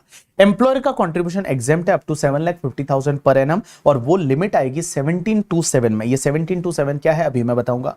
और एम्प्लॉय के कंट्रीब्यूशन पे और एम्प्लॉयर के कंट्रीब्यूशन पे जो भी इंटरेस्ट आएगा वो इंटरेस्ट भी आपका पूरा एग्जेम्प्ट हो जाएगा, और रिटायरमेंट के टाइम पे जो पैसा मिलेगा वो भी पूरा एग्जेम्प्ट हो जाएगा। उसके बाद में नेक्स्ट कॉन्सेप्ट आता है कि अनअप्रूव्ड सुपर एनुएशन फंड हुआ तो, और अनअप्रूव्ड सुपर एनुएशन फंड का ट्रीटमेंट सेम वैसा ही होगा जो अनरिकॉग्नाइज्ड प्रोविडेंट फंड का था। चलिए एक और बात चलते हैं नेक्स्ट पॉइंट पे, that is the VRS. VRS का मतलब होता है वॉलंटरीली रिटायरमेंट स्कीम कंपनसेशन। आप अगर वॉलंटरीली रिटायरमेंट ले रहे हैं तो वॉलंटरीली रिटायरमेंट ले रहे हैं और आपका एम्प्लॉयर आपको वीआरएस दे रहा है, वॉलंटरी रिटायरमेंट कंपनसेशन दे रहा है, तो उसमें एग्जेम्पशन मिलती है, और ये एग्जेम्पशन मिलती है आपकी अंडर सेक्शन 1010C में। और 1010C में एग्जेम्पशन कितना मिलता है कि जितना आपका सैलरी पर मंथ है multiply by 3 month multiply by number of years of completion of service, और यहां पे फ्रैक्शन को इग्नोर करना है। इवन 6 महीने से ज्यादा का फ्रैक्शन है उसको आपको इग्नोर करना है। तो आपको क्या बोला, salary per month multiply by 3 month multiply by number of year of completion of service. दूसरा salary per month multiply by number of remaining month of service. salary per month multiply by number of remaining month of service and third is the actual amount received और maximum 5 lakh whichever is lower है उतने का exemption आपको मिल जाएगा। तो देखो VRS मतलब voluntary retirement scheme, क्या आपकी बहुत एज होने वाली है, अभी रिटायरमेंट आने ही वाला है और उससे पहले आप वॉलंटरीली रिटायरमेंट ले लेते हो, तो यहां पे आपको एग्जाम्शन मिलेगा। एग्जाम्शन कितना मिलेगा? आपका salary per month multiply by 3 month. In simple word में बता दूं, ये आपका 3 मंथ का सैलरी हो गया, multiply by number of years of completion of service. दूसरा salary per month multiply by number of remaining month of the service, कि अगर आपकी सर्विस आप पूरे करते हैं तो रिमेनिंग सैलरी आपको कितना मिलता।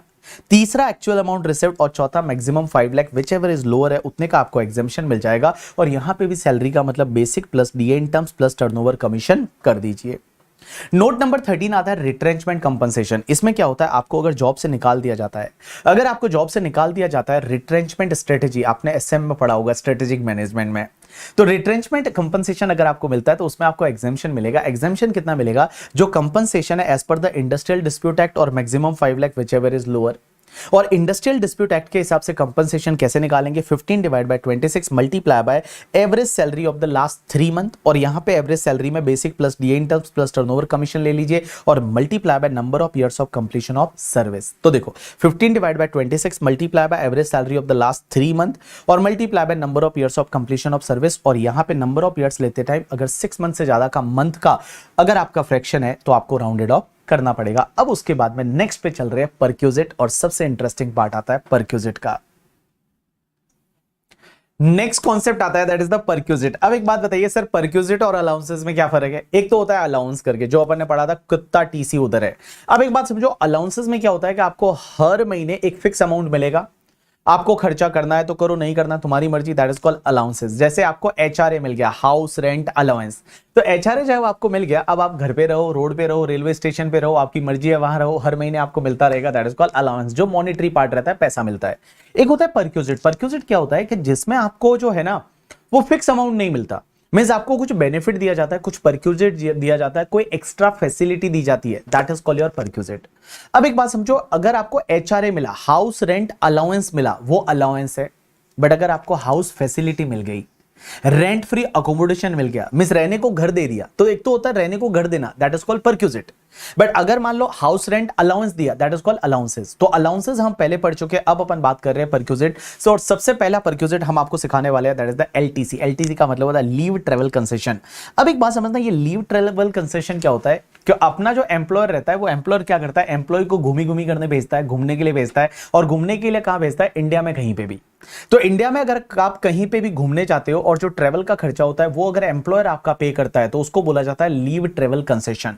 अब ये लीव ट्रेवल कंसेशन में जितना भी खर्चा होता है उसमें कुछ एग्जेम्पशन मिलता है। एग्जेम्पशन कितना मिलता है? सबसे पहले आपको ये देखना पड़ेगा कि आप ट्रेवल किससे कर रहे हो। अगर ट्रेवल उड़ के जा रहे हो, मींस बाय एयर जा रहे हो करके, ठीक है, फ्लाइट से जा रहे हो, तो जितना आपने एक्चुअल में खर्चा किया और इकोनॉमी क्लास का फेयर जो रहेगा विच एवर इज लोअर रहेगा, उतने का एग्जेम्पशन मिल जाएगा। तो जितना एक्चुअल एक्सपेंडिचर और इकोनॉमी क्लास का fair which ever is lower है, उतने का आपको एग्जेम्पशन मिल जाएगा। लेकिन अगर मान लो आपने जो ट्रेवल किया वो किसी अदर मोड से किया, तो जैसे आप बाइक लेके गए करके, ठीक है, लद्दाख जा रहे, या फिर आप क्या बोलते हैं ट्रक में बैठ के चले गए, गाड़ी लेके चले गए, रेलवे से चले गए, बस से चले गए, किसी और मोड से गए, तो क्या होगा? तो आप जहां पे जा रहे हो क्या वहां पे रेलवे फैसिलिटी अवेलेबल है? अगर रेलवे फैसिलिटी अवेलेबल है तो जितना आपने एक्चुअल खर्चा किया है और फर्स्ट क्लास रेलवे का एसी फेयर जो होता है विच एवर इज लोअर है, उतने का डिडक्शन मिल जाएगा। तो एक्चुअल एक्सपेंडिचर और फर्स्ट क्लास रेलवे का AC fair which ever is lower. लेकिन आप जहां पे जा रहे हैं वहां पे रेलवे अवेलेबल नहीं है, लेकिन वहां पे क्या कोई रिकॉग्नाइज्ड ट्रांसपोर्ट फैसिलिटी अवेलेबल है, या ऐसा कोई रिकॉग्नाइज्ड बस का ट्रांसपोर्ट फैसिलिटी अवेलेबल है? अगर वो है तो एक्चुअल एक्सपेंडिचर और डिलक्स क्लास का बस fair which ever is lower है, उतने का एग्जेम्पशन मिल जाएगा। लेकिन आप कहीं ऐसे झुमरी तले जा रहे हैं जहां पे ना तो रेलवे फैसिलिटी अवेलेबल है, ना ही रिकॉग्नाइज्ड बस का ट्रांसपोर्ट फैसिलिटी अवेलेबल है, तो एग्जेम्पशन कितना मिलेगा पता है? जितना आपने एक्चुअल एक्सपेंडिचर किया और जहां आप जा रहे हैं उसका जो सिमिलर डिस्टेंस का रेलवे फेयर कितना है, तो first class railway AC fair of the similar distance ले लेंगे और विच एवर इज लोअर है, उतने का एग्जेम्पशन आपको मिल जाएगा। तो देखो इसमें क्या होता है, इंडिया में आप घूमी घूमी करने जा रहे हो और आपका जो ट्रेवल का खर्चा है वो आपका एम्प्लॉयर पे कर रहा है, तो एग्जेम्पशन कितना मिलेगा? अगर आप बाय एयर जा रहे हैं तो इकोनॉमी क्लास का फेयर और एक्चुअल एक्सपेंडिचर जितना आपने किया विच एवर इज लोअर। लेकिन आप किसी अदर मोड से जा रहे हैं तो उस पर्टिकुलर केस में आप जहां पे जा रहे हैं वहां पे रेलवे अवेलेबल है, तो एक्चुअल एक्सपेंडिचर और फर्स्ट क्लास का railway AC fair which ever is lower. अगर रेलवे फैसिलिटी अवेलेबल नहीं है तो एक्चुअल एक्सपेंडिचर और डिलक्स क्लास का बस fair which ever is lower. अगर वहां पे आपका रिकॉग्नाइज्ड ट्रांसपोर्ट फैसिलिटी भी अवेलेबल नहीं है तो एक्चुअल एक्सपेंडिचर और first class railway AC fair of the similar distance which ever is lower है उतने का एग्जाम्शन मिल जाएगा। अब एक और चीज समझना, इसमें घूमी घूमी करने के लिए किसको किसको लेके जा रहे हैं, तो घूमने के लिए जो है वो एग्जाम्शन किस किस पे मिलेगा, या तो एम्प्लॉय पे एक तो मिलेगा, और एम्प्लॉय की जो स्पाउस रहेगा, एम्प्लॉयर का जो स्पाउस रहेगा उस पे मिलेगा।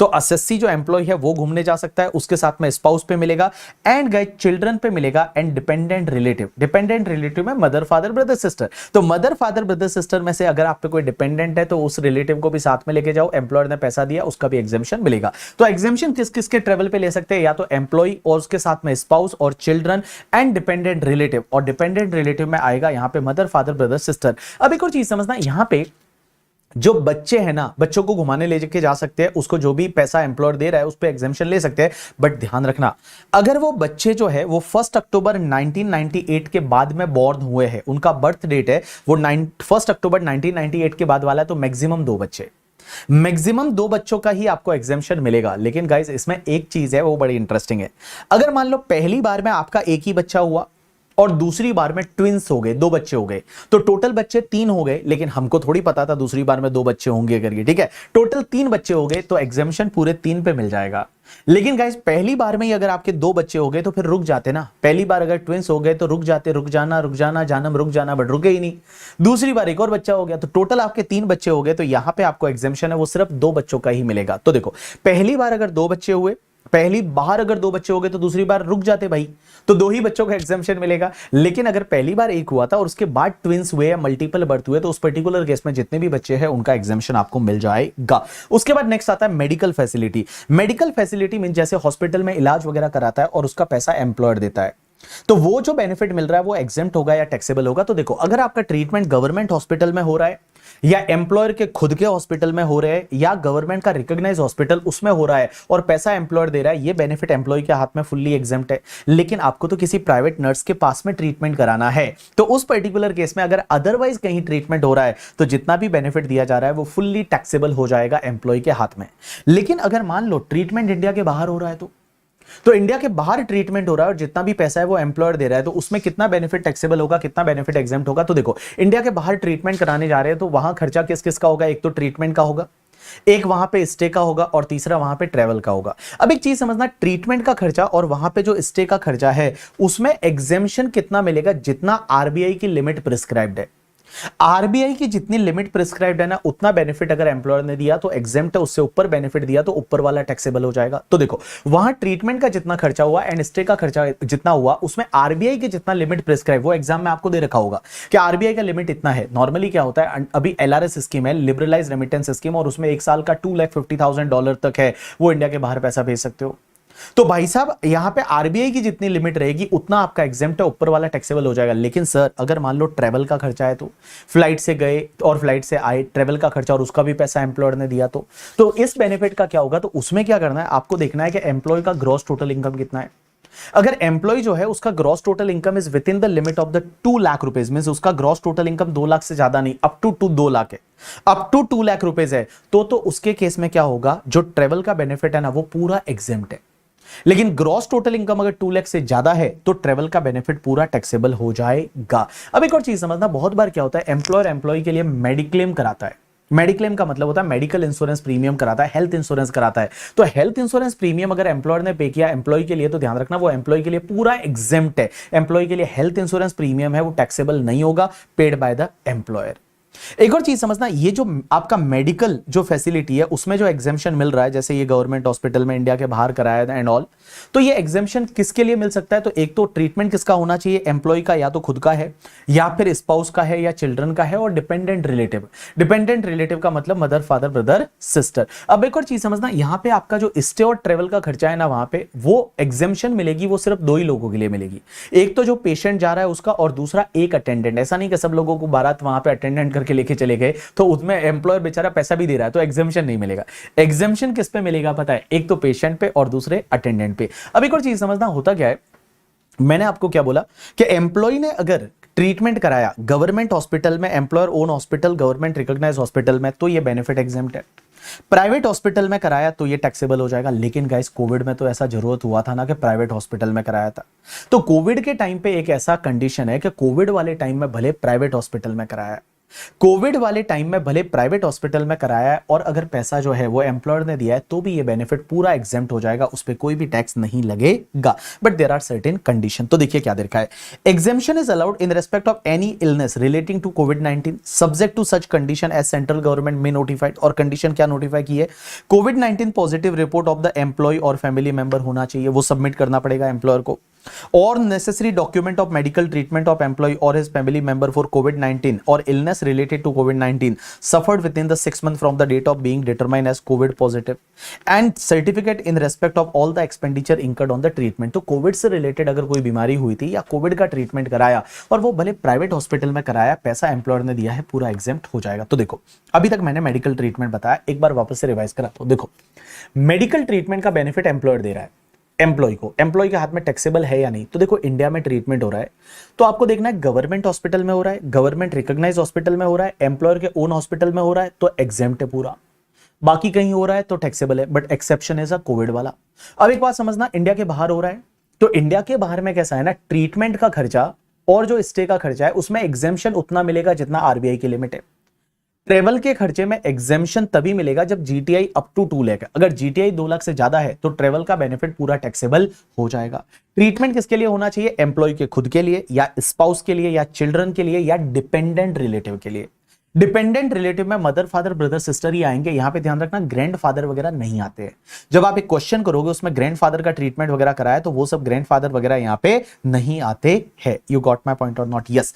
Next part is related to the loan given by employer to employee at concessional rate और विदाउट इंटरेस्ट। गाइस ऐसा बहुत बार होता है ना, एम्प्लॉयर के पास जाता है कि साहब प्लीज मुझे लोन दे दो, मेरी शादी करनी है, पैसा दे दो करके, ठीक है, मैं आपको इंटरेस्ट नहीं दे पाऊंगा या कम इंटरेस्ट दूंगा। तो ये भी तो बेनिफिट दिया जाता है, ये भी तो बेनिफिट दिया जाता है, तो इसमें ये भी टैक्सेबल हो जाएगा। तो अगर एम्प्लॉय को कंसेशनल रेट पे या विदाउट इंटरेस्ट लोन दिया एम्प्लॉयर ने तो यहां पे इंटरेस्ट बेनिफिट है वो एम्प्लॉय के हाथ में टैक्सेबल होगा। लेकिन एम्प्लॉय के हाथ में कितना टैक्सेबल होगा पता है, जितना भी आपका आउटस्टैंडिंग लोन का अमाउंट है मल्टीप्लाई करो SBI interest rate as on the 1 April of previous year. Means what is the SBI interest rate minus actual interest paid by the employee. जैसे SBI का इंटरेस्ट रेट है मान लो 9% है और employ जो है वो 4% का इंटरेस्ट दे रहा है तो 5% इंटरेस्ट का बेनिफिट मिला, तो आउटस्टैंडिंग लोन मल्टीप्लाई बाय 5% है, इतना इंटरेस्ट बेनिफिट है वो टैक्सेबल हो जाएगा किसके हाथ में, एम्प्लॉय के हाथ में। लेकिन गाइज यहां पे एक चीज ध्यान रखना, ये जब आप लोन आउटस्टैंडिंग लेते हो ना, loan amount outstanding at the end of the each month, at the end of the month लेने का, इसका मतलब अप्रैल का इंटरेस्ट कैलकुलेट करते टाइम अप्रैल के एंड में जितना आउटस्टैंडिंग लोन है उस पे कैलकुलेट होगा। मई का इंटरेस्ट बेनिफिट कैलकुलेट करने के लिए मई के एंड में जो लोन आउटस्टैंडिंग है उस पे कैलकुलेट होगा। अगर दिसंबर का इंटरेस्ट कैलकुलेट कर रहे हो तो दिसंबर के एंड में कितना लोन आउटस्टैंडिंग है उस पे इंटरेस्ट कैलकुलेट होगा। You got my point or not? Yes. लेकिन गाइस ध्यान रखना, अगर छोटा छोटा लोन है जैसे 20,000 रुपीज तक का अगर लोन है तो उस पे कोई भी इंटरेस्ट बेनिफिट टैक्सेबल नहीं करने का। एक और चीज समझना, अगर बेचारे एम्प्लॉय को कुछ बीमारी हो गई, दिल दहला देने वाली बीमारी हो गई, स्पेसिफाइड डिजीज हो गई, कैंसर वैंसर हो गया और उसको उसका ट्रीटमेंट कराना है और वो ट्रीटमेंट के लिए अगर अपने एम्प्लॉयर से लोन लेता है तो उसमें इंटरेस्ट बेनिफिट टैक्सेबल नहीं होगा। अब एक और चीज समझना, अगर कोई भी एम्प्लॉयर अपने एम्प्लॉय को गिफ्ट देता है तो क्या गिफ्ट भी टैक्सेबल होगा? अगर वो गिफ्ट मनी में दिया जाता है तो फुल्ली टैक्सेबल है, लेकिन अगर इन काइंड दिया जाता है, जैसे मान लो कोई वाउचर दिया जाता है या इन काइंड दिया जाता है तो उसकी वैल्यू अगर लेस देन 5,000 पर एनम है ना तो वो एग्जेम्प्ट है, लेकिन 5,000 रुपीज या उससे ज्यादा है तो वो पूरा टैक्सेबल हो जाएगा। अब एक और चीज समझना, ईसॉप दिया जाता है। ईसॉप का मतलब होता है एम्प्लॉय स्टॉक ऑप्शन प्लान। ये ईसॉप क्या होता है, एम्प्लॉयर से कुछ शेयर मिलते हैं, वो रीजनेबल प्राइस पे मिलते हैं, मींस फेयर मार्केट वैल्यू से कम पे मिलते हैं, उसको बोला जाता है स्वेट इक्विटी शेयर या ईसॉप। अब ईसॉप के केस में बेनिफिट होगा किसको, एम्प्लॉय को। एम्प्लॉय को कितना बेनिफिट होगा कि जो fair market value of the share है माइनस उसने कितना पैसा दिया इशू प्राइस, वो difference multiply by number of share, जितना बेनिफिट है वो बेनिफिट आपका परक्यूजिट माना जाएगा और वो टैक्सेबल हो जाएगा। लेकिन एफएमवी कौन से दिन की लेनी है, एफएमवी आप उस दिन की लेंगे जिस दिन उसने ऑप्शन को एक्सरसाइज किया। एम्प्लॉय ने ऑप्शन को जिस दिन एक्सरसाइज किया उस दिन की जो फेयर मार्केट वैल्यू रहेगी वो फेयर मार्केट वैल्यू लेके आपको कैलकुलेट करना है। अब एक और चीज समझना, फेयर मार्केट वैल्यू कैसे कैलकुलेट करेंगे।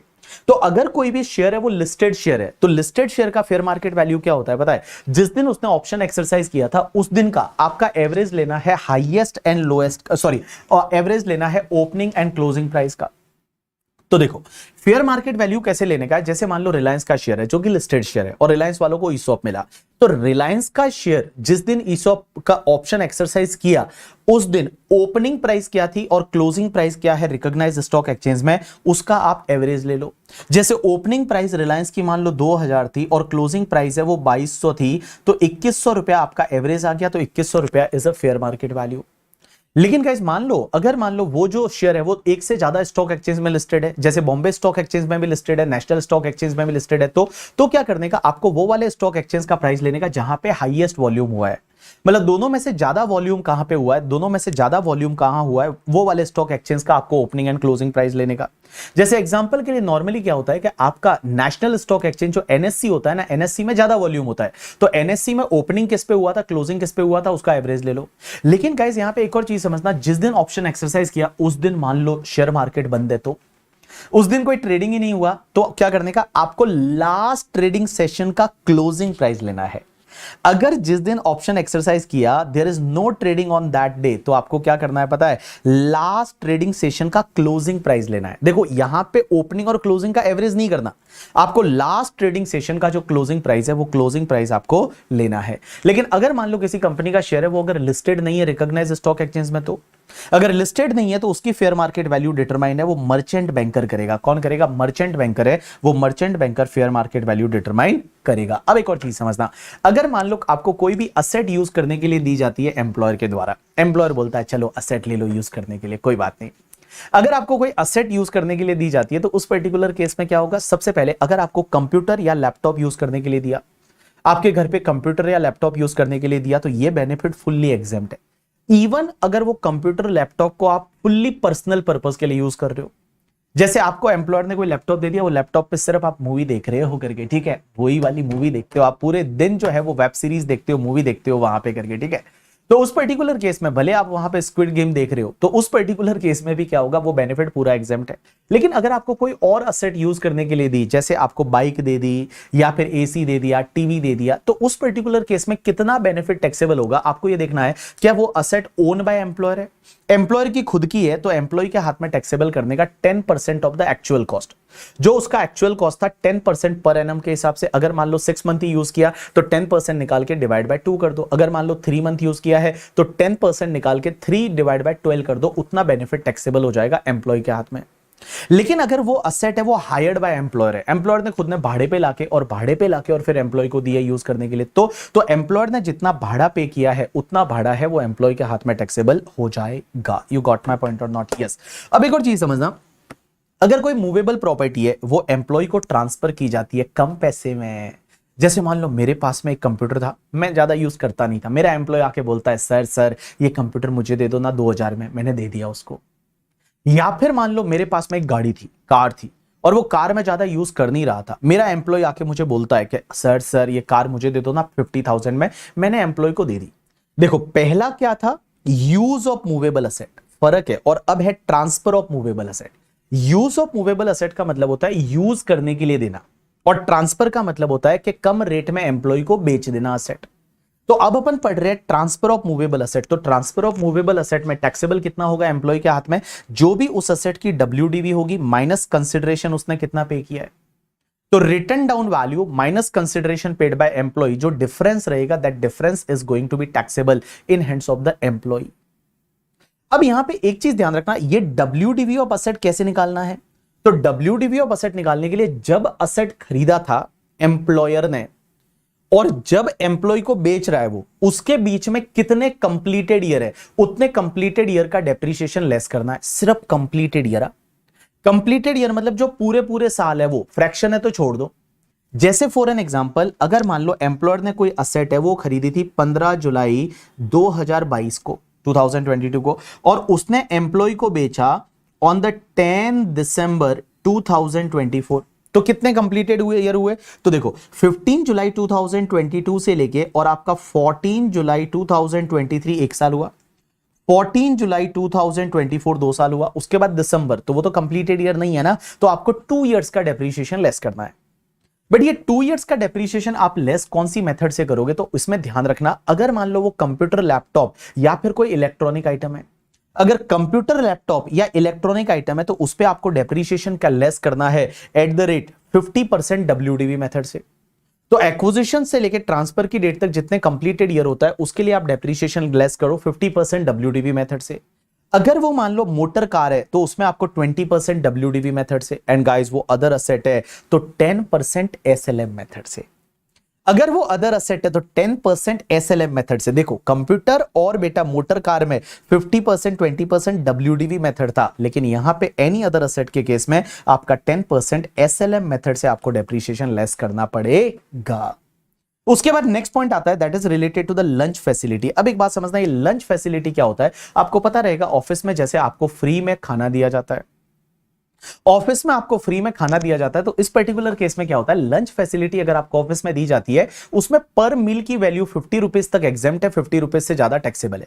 जैसे आपको खाना दिया जा रहा है, वो खाने की वैल्यू अगर 80 रुपीज है तो 30 rupees will be the taxable, लेकिन वो भी खाना आपको ऑफिस आवर्स में देना चाहिए, ऑफिस में देना चाहिए, ठीक है। लेकिन आपको सुबह सुबह अगर 2 बिस्किट के साथ चाय दी जाती है, जैसे गुड डे बिस्किट दी जाती है जिससे कि आपका डे गुड हो करके, ठीक है, तो गुड डे बिस्किट, चाय, कॉफी दिया जाता है, तो सर क्या ये बेनिफिट टैक्सेबल होगा? आंसर इज नो बाबू, नो, ये वाला बेनिफिट टैक्सेबल नहीं होगा। अब एक और चीज समझना, अगर आप रिमोट एरिया में काम करते हो और वहां पे अगर आपको कोई लंच फैसिलिटी दी जाती है, जैसे आप कहीं जंगल में काम करते हो, जंगल में 2 काम करने वाले, ठीक है, तो जंगल में 2 प्यार करने वाले नहीं, काम करने वाले, जंगल में अगर आप काम कर रहे हो किसी कंपनी में और वहां आसपास रिमो कोई है ही नहीं खाने की जगह और वहां पे खाने दिया जा रहा है, तो वो पूरा बेनिफिट आपके लिए एग्जेम्प्ट हो जाएगा। अब एक और चीज समझना, एक इंटरेस्टिंग कॉन्सेप्ट आता है, थोड़ा डिफिकल्ट भी बोल सकते हो इसको। ये कॉन्सेप्ट है कि आपको पता है एम्प्लॉयर है, कंट्रीब्यूशन करता है एम्प्लॉय के लिए आरपीएफ में, एएसएफ में या एनपीएस में। आरपीएफ का मतलब रिकॉग्नाइज प्रोविडेंट फंड, एएसएफ का मतलब approved superannuation fund, and NPS का मतलब नेशनल पेंशन स्कीम या न्यू पेंशन स्कीम बोल सकते हैं। अब एक बात बताओ, मैंने आपको क्या बोला था, एम्प्लॉयर अगर एम्प्लॉय के लिए आरपीएफ में कंट्रीब्यूशन करता है रिकॉग्नाइज प्रोविडेंट फंड में या एएसएफ में अप्रूव्ड सुपर एनुएशन फंड में या एनपीएस में, तो बेटा एम्प्लॉय के हाथ में कितना टैक्सेबल होगा? तो देखो आरपीएफ में क्या था, 12% ऑफ सैलरी से ऊपर वाला टैक्सेबल होगा। एएसएफ में क्या था, मैंने बोला था 7,50,000 से ज्यादा अगर उसने कंट्रीब्यूशन किया तो ज्यादा वाला टैक्सेबल होगा। और एनपीएस में तो जितना भी एम्प्लॉयर कंट्रीब्यूट करेगा वो एम्प्लॉय के हाथ में टैक्सेबल होगा। अब एक बात समझना, ये जो सेक्शन होती है 1727, ये क्या बोलती है बताए, कि इन तीनों में मिला के RPF plus ASF plus NPS, इन तीनों में मिला के अगर एम्प्लॉयर ने 750 से ज्यादा कंट्रीब्यूशन किया तो जितना भी इन एक्सेस ऑफ 7,50,000 है ना, वो एम्प्लॉय के हाथ में परक्यूजिट माना जाएगा और वो एम्प्लॉय के हाथ में टैक्सेबल हो जाएगा। तो जैसे फॉर एन एग्जांपल, मैं एग्जांपल लेता हूं, एम्प्लॉयर ने क्या किया, एम्प्लॉय के लिए आरपीएफ, एएसएफ, एनपीएस में 9,50,000 कंट्रीब्यूट किया, तो 9,50,000 में 750 से ऊपर कितना है आपका, 2 लाख रुपीज है। तो guys this 2 lakh rupees is going to be taxable under the head salary as a perquisite. तो सेक्शन 1727 क्या बोलती है पता है, कि अगर एम्प्लॉयर कंट्रीब्यूट करता है आरपीएफ में या एनपीएस में या फिर आपका एएसएफ में अप्रूव्ड सुपरएनुएशन फंड में, और वो 750 से ऊपर वाला है, तो जितना 750 के ऊपर वाला है, इन एक्सेस ऑफ 750 से ऊपर वाला है, that is going to be taxable as a perquisite in hands of employ, और वो टैक्सेबल हो जाएगा under the head salary. You got my point or not? Yes. तो मैं बताऊं यहां पे जैसे 750 के ऊपर कितना है, 2 लाख का कंट्रीब्यूशन, तो 2 लाख टैक्सेबल हो जाएगा एम्प्लॉय के हाथ में एज अ परक्यूजिट। तो क्या बोला, देखो एम्प्लॉयर ने आरपीएफ, एएसएफ, एनपीएस में 7 टोटल सबका मिला के 750 से ज्यादा किया ना, तो 750 के ऊपर वाला जितना भी होगा ना, वो एम्प्लॉय के हाथ में टैक्सेबल हो जाएगा। अब एक और बात समझना, ये 750 के ऊपर वाला जो है ना, अब इस पे हर साल जितना इंटरेस्ट अक्रूड होगा ना, वो भी टैक्सेबल हो जाएगा, और वो टैक्सेबल होगा अंडर सेक्शन 1727A। 1727A क्या बोलता है कि अगर एम्प्लॉयर ने एम्प्लॉय के लिए 750 से ज्यादा आरपीएफ, एनपीएस, एएसएफ में डाला, तो 750 के ऊपर वाला तो परक्यूजिट माना ही जाएगा। अब वो ऊपर वाले पे हर साल जितना इंटरेस्ट अक्रूड होगा ना, वो इंटरेस्ट भी टैक्सेबल होगा। लेकिन सर ये इंटरेस्ट निकालेंगे कैसे? कि कितना इंटरेस्ट 750 के ऊपर वाले पे है, तो उसके लिए उन्होंने एक फॉर्मूला दे रखा है, और वो फॉर्मूला क्या बोलता है, formula is a TP means कितना इंटरेस्ट टैक्सेबल होगा, that is TP. PC divide by 2 multiply by R, PC divide by 2 multiply by R and PC1 plus TP1 multiply by R. तो यहां पे बेसिकली वो interest कितना taxable होगा, तो आप एक काम करो, पहले ले लो PC divide by 2 multiply by R plus PC1 plus TP1 multiply by R, PC1 plus TP1 multiply by R. अब आप बोलोगे चलो एक एक एनालिसिस करते हैं। सबसे पहले टीपी का मतलब कितना इंटरेस्ट टैक्सेबल होगा अंडर सेक्शन 1727A, तो ये तो अपन कैलकुलेट कर रहे हैं। पीसी डिवाइड बाय 2 का मतलब क्या होगा, पीसी का मतलब होता है प्रेजेंट करंट ईयर, आप ऐसे याद रख लो, present current year. So PC का मतलब होता है कि करंट ईयर में 750 से ज्यादा कितना एम्प्लॉयर ने कंट्रीब्यूट किया। तो जैसे इस एग्जांपल में एम्प्लॉयर ने कंट्रीब्यूट किया 950, तो 750 के ऊपर कितना है 2 लाख रुपीस, तो 2 लाख रुपीस डिवाइड बाय 2 कर दो, 2 लाख रुपीस डिवाइड बाय 2 कर दो, तो पीसी डिवाइड बाय 2 कर दो। और PC2 का मतलब PC डिवाइड बाय 2, पीसी का मतलब होता है कि प्रेजेंट करंट ईयर है, उसमें एम्प्लॉयर ने 750 से कितना ज्यादा कंट्रीब्यूट किया, वो तुम्हारा पीसी हो जाएगा, तो पीसी डिवाइड बाय 2। उसके बाद सर एक बात बताओ, PC1 का मतलब क्या एंड TP1 का मतलब क्या। तो PC1 का मतलब होता है कि पिछले सालों में मींस प्रीवियस ईयर 2021 या उसके बाद, लेकिन लास्ट ईयर तक, प्रीवियस ईयर 23-24 तक। तो प्रीवियस ईयर 2021, 21, 22, 22, 23, 23, 24, मतलब पिछले सालों में एम्प्लॉयर ने 750 से कितना ज्यादा कंट्रीब्यूट किया था, वो आ जाएगा तुम्हारे PC1 में। और TP1 का मतलब होता है कि पिछले सालों में कितना इंटरेस्ट टैक्सेबल हुआ था अंडर सेक्शन 1727A, वो आ जाएगा TP1 में। अब आप बोलोगे आर का मतलब क्या होता है, आर का मतलब रेट। और रेट आपको कैसे निकालनी है, रेट आपको निकालने के लिए फॉर्मूला दे रखा है आई डिवाइड बाय एफ एवरेज। और आई का मतलब होता है कि करंट ईयर में आपको आरपीएफ, एनपीएस एंड एएसएफ से कितना इनकम हुआ, दैट इज कॉल्ड आई। और एफ एवरेज का मतलब होता है कि आपका ओपनिंग और क्लोजिंग बैलेंस आरपीएफ में, एनपीएस में, एएसएफ में कितना है, उसका एवरेज ले लो, that is called your F average. तो यहां पे आपका जो है जो भी आएगा, this interest is going to be taxable as a perquisite under section 1727A। तो 1727A क्या होता है, देखो एम्प्लॉयर जो 750 से ज्यादा कंट्रीब्यूट करेगा वो तो टैक्सेबल होगा 1727 में। अब उस पे हर साल जो इंटरेस्ट अक्रूड होगा वो भी टैक्सेबल होगा, बट उसके लिए फॉर्मूला है। फॉर्मूला क्या है, देखो बड़ा सिंपल है, PC divide by 2 multiply by R plus PC1 plus TP1 multiply by R. PC का मतलब होता है कि प्रेजेंट करंट ईयर में 750 से कितना ज्यादा कंट्रीब्यूशन हुआ वो ले लो, डिवाइड बाय 2 कर दो, multiply by R. And guys यहां PC1 प्लस TP1, PC1 का मतलब पिछले सालों में 750 से ज्यादा एम्प्लॉयर ने कितना कंट्रीब्यूशन किया था, that is PC1। And TP1 का मतलब होता है पिछले सालों में आपका 1727A में कितना इंटरेस्ट टैक्सेबल हो गया था, दैट इज कॉल्ड TP1। अब आप बोलोगे आर का मतलब क्या होता है, आर का मतलब I divide by F average. I का मतलब करंट ईयर में आपको आरपीएफ, एनपीएस एंड एएसएफ पे कितना इनकम आया, दैट इज आई। और guys divide by F average. F average का मतलब आपका एनपीएस में, आरपीएफ में, एएसएफ में ओपनिंग बैलेंस कितना था, क्लोजिंग बैलेंस कितना था, उसका एवरेज ले लो करके, ठीक है, डिवाइड बाय 2 कर दो, that is called your F average करके, ठीक है। तो यहां पे जो आपको रेट निकल के आ जाएगी, वो रेट को मल्टीप्लाई करना है, PC divide by 2 multiply by rate और plus PC1 plus TP1 multiply by rate, जो भी आएगा इतना इंटरेस्ट इस साल में टैक्सेबल हो जाएगा। चलिए नेक्स्ट कॉन्सेप्ट आता है, that is the rent free accommodation, या जिसको हम लोग हाउस फैसिलिटी भी बोलते हैं। तो हाउस फैसिलिटी या रेंट फ्री अकोमोडेशन। अब एक बात समझना, आपके हाथ में रेंट फ्री अकोमोडेशन जो है आपको घर रहने के लिए दिया, तो कितना बेनिफिट टैक्सेबल होगा, कितना बेनिफिट टैक्सेबल नहीं होगा। पहले अगर आप गवर्नमेंट एम्प्लॉय है, तो गवर्नमेंट एम्प्लॉय है और गवर्नमेंट क्वार्टर, गवर्नमेंट घर रहने के लिए आपको मिला, तो उसमें टैक्सेबल होगा as per the licence fee decided by the government. And guys जो licence fee decided by the government है ना, ये लाइसेंस फीस आपको एग्जाम में दे रखी होगी। तो जब भी आप एग्जाम देंगे उस एग्जाम में ये लाइसेंस फीस दे रखी होगी। दूसरा, अगर आपका कोई अदर एम्प्लॉय है, अदर एम्प्लॉय का मतलब प्राइवेट एम्प्लॉय है, तो अब आपको देखना है कि जो भी हाउस है, if it is owned by employer, employer का खुद का घर है, और एम्प्लॉयर ने आपको रहने के लिए घर दिया है, तो आपके हाथ में टैक्सेबल कितना होगा पता है? आइदर 5% और 7.5% और 10% ऑफ सैलरी। 5% और 7.5% और 10% ऑफ द सैलरी। और सैलरी का मतलब क्या होता है अभी मैं थोड़ी देर में बता दूंगा। लेकिन 5% तब लेना है जब लास्ट सेंसस 2011 में हुआ था। अगर उसके हिसाब से उस प्लेस का पॉपुलेशन 15 लाख तक ही है, मींस उस एरिया का पॉपुलेशन, उस सिटी का population is up to 15 lakh, तो आपको 5% लेना है।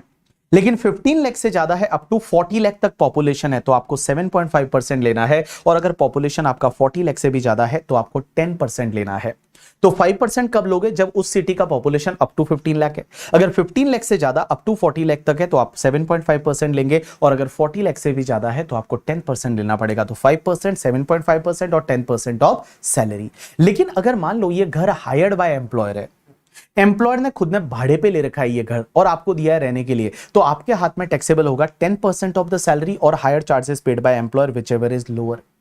अगर आपको होटल फैसिलिटी दिया जाता है, जैसे बहुत बड़े बड़े एम्प्लॉय को होटल में रहने का फैसिलिटी दिया जाता है, तो 24% ऑफ सैलरी और higher charges paid by employer which ever is lower है, उतने का बेनिफिट आपको टैक्सेबल हो जाएगा। अब एक और चीज समझना, सर यहां पे ये बोला हुआ है करके, ठीक है, यहां पे आपका लाइक होटल के केस में भी बोला टैक्सेबल होगा, लेकिन एक चीज ध्यान रखना आप लोग, एक चीज आप ध्यान रखना करके, ठीक है, होटल के बेनिफिट, हाउस के बेनिफिट, ये सब टैक्सेबल होंगे।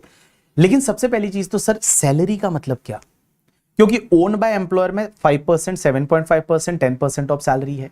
हायर्ड बाय एम्प्लॉयर में 10% ऑफ सैलरी और higher charges paid by employer which ever is lower है। तो सर सैलरी का मतलब क्या? सैलरी में आपको यहां पे लेना है बीडीबी एसीएम। बीडीबी एसीएम का मतलब होता है, बी का मतलब बेसिक सैलरी ले लीजिए, डी का मतलब आपको डीए इन टर्म्स लेना है, बी का मतलब है आपको बोनस लेना है, बी का मतलब आपको बोनस लेना है, ए का मतलब आपके जो टैक्सेबल अलाउंसेस बचते हैं वो ले लेना है, सी का मतलब आपको कमीशन लेना है। और कमीशन का मतलब all type of the commission, either it is a turnover commission और एनी अदर कमीशन। और एम का मतलब अदर मॉनेटरी इनकम है, आपको लेना है बट परक्यूजिट नहीं लेना। अदर मॉनेटरी इनकम जैसे आपने ओवर टाइम काम किया और ओवर टाइम के लिए पैसा मिला, that is called other monetary income. तो यहां सैलरी में क्या लोगे? Basic salary plus DA in terms plus आपका bonus plus taxable allowances plus commission plus other monetary income है, वो आपको लेना है करके, ठीक है। अब एक और चीज समझना, यहां पे मैंने बोला आपको बीडीबी एसीएम ही लेना है अगर कोई रिटायरमेंट बेनिफिट दे रखा है। रिटायरमेंट बेनिफिट का मतलब जैसे आपको ग्रेचुइटी, पेंशन, लीव, सैलरी, ये सब आपको इग्नोर करना। एक और चीज ध्यान रखना, यहां पे बीडीबी एसीएम लेते टाइम अगर जो एम्प्लॉयर ने आरपीएफ में कंट्रीब्यूशन किया था ना, या आरपीएफ का इंटरेस्ट वगैरह आता था, वो भी इग्नोर करना है। मींस यहां पे सिर्फ यही लेना है, basic, DA in terms plus bonus, taxable allowance, commission and other monetary income, बस इसके अलावा कुछ भी नहीं लेना है, परक्यूजिट वगैरह नहीं लेना है। अब एक और चीज समझना, यहां पे ध्यान देना बाबू कि अगर आप बीडीबी एसीएम है ना, वो सिर्फ उतने पीरियड का ही लोगे जिस पीरियड आपने एक्चुअल में घर ऑक्यूपाई किया है। घर आपने ऑक्यूपाई किया है, जैसे फॉर एन एग्जांपल आपके एम्प्लॉयर ने आपको घर अप्रैल से दे दिया, लेकिन आपने ऑक्यूपाई सितंबर से किया है, तो आपको सितंबर से लेना है। आपके एम्प्लॉयर ने जो घर है वो आपको दिया था, वो अप्रैल से ही दिया था, बट आपने ऑक्यूपाई सितंबर से किया था, तो आपको सितंबर से ही लेना है।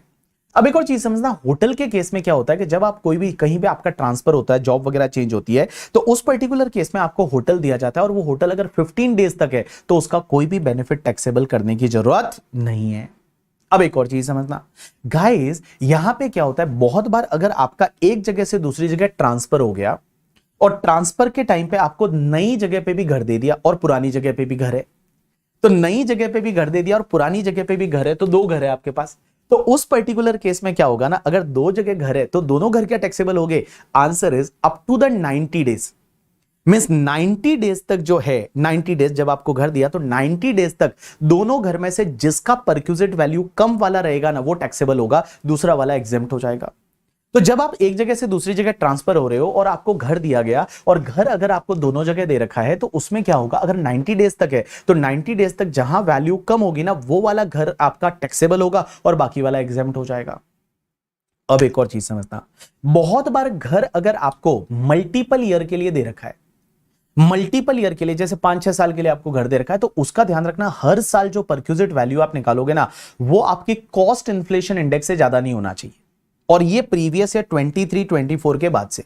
तो जैसे फॉर एन एग्जांपल, एक एग्जांपल लेता हूं कि प्रीवियस ईयर 23-24 में आपको घर दिया और उस साल आपने परक्यूजिट वैल्यू निकाला, वो आपका 5 लाख आ गया। अब एक बात बताओ, और वो आपको 2-3 साल के लिए दिया है, तो अगले साल का जो प्रीवियस ईयर 24-25 का जो परक्यूजिट वैल्यू होगा ना, वो कैसे निकाल दिया आपने? जैसे वो 15% और लाइक सॉरी नॉट 15%, 5% और आपने 7.5%, 10% उसके हिसाब से निकालोगे, लेकिन वो वैल्यू ध्यान रखना किससे ज्यादा नहीं होनी चाहिए, इन्फ्लेशन इंडेक्स से ज्यादा नहीं होना चाहिए।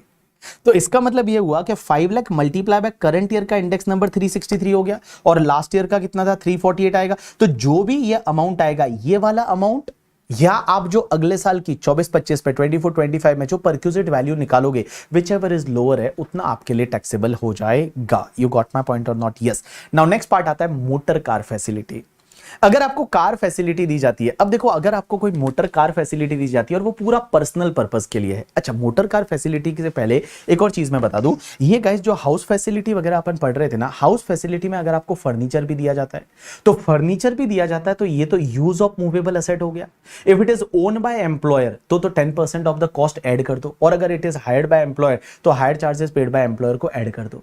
अब एक और चीज समझना, हाउस फैसिलिटी के अगेंस्ट में एम्प्लॉई अगर एम्प्लॉयर को कोई रेंट दे रहा है, तो जितना रेंट दे रहा है वो क्या हो जाएगा, लेस हो जाएगा। क्या हो जाएगा, लेस हो जाएगा। ठीक है, चलिए उसके बाद कार फैसिलिटी। अगर मान लो कार आपको फुल्ली पर्सनल पर्पस के लिए दे रखा है, तो क्या होगा? अगर आपको कार फुल्ली पर्सनल पर्पस के लिए, आप जा रहे हैं, घूम रहे, अयाशी कर रहे हो उस कार में, ठीक है, कोई ऑफिस का काम ही नहीं कर रहे, फुल्ली पर्सनल पर्पस के लिए दे रखा है, तो ये तो यूज ऑफ मूवेबल असेट हो जाएगा, फुल्ली टैक्सेबल हो जाएगा।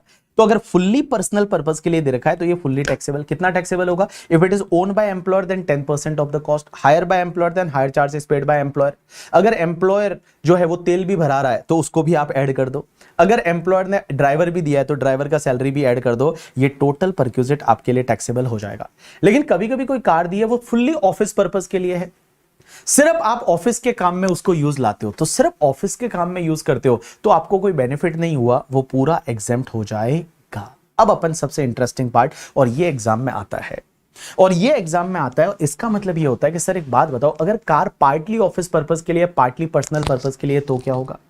तो देखो, अगर कार जो है वो partly office partly personal purpose के लिए है, पीओपीपी जिसको बोलते हैं, तो पीओपीपी के लिए अगर कार है, कभी कभी ऑफिस कभी कभी घर, अगर वो कार एम्प्लॉय की खुद की है और तेल भी एम्प्लॉय भरा रहा है, तो कुछ बेनिफिट नहीं हुआ ना, तो नथिंग इज टैक्सेबल। लेकिन कार एम्प्लॉय की है बट तेल एम्प्लॉयर भरवा रहा है, तेल जो है वो पेट्रोल एम्प्लॉयर भरा रहा है, रनिंग मेंटेनेंस चार्जेस एम्प्लॉयर पे कर रहा है, तो जितना एम्प्लॉयर ने खर्चा किया माइनस कर दो उसमें से 1800 पर मंथ और 2400 पर मंथ, जो भी आता है वो लेस कर दो, जो भी बचेगा उतना टैक्सेबल परक्यूजिट हो जाएगा। 1800 पर मंथ तब लेस करना है जब कार है वो अप टू 1600 सीसी है, और अगर मोर देन 1600 सीसी है तो 2400 पर मंथ आप लेस कर दोगे, जो भी बचेगा that is called your taxable perquisite और टैक्सेबल अमाउंट। तो मैंने क्या बोला, समझने की कोशिश करना। कार है वो एम्प्लॉय की है, तेल एम्प्लॉयर ने भराया, तो जितना एम्प्लॉयर ने तेल भराया वो ले लो, माइनस कर दो स्टैंडर्ड अमाउंट 1800 पर मंथ और 2400 पर मंथ।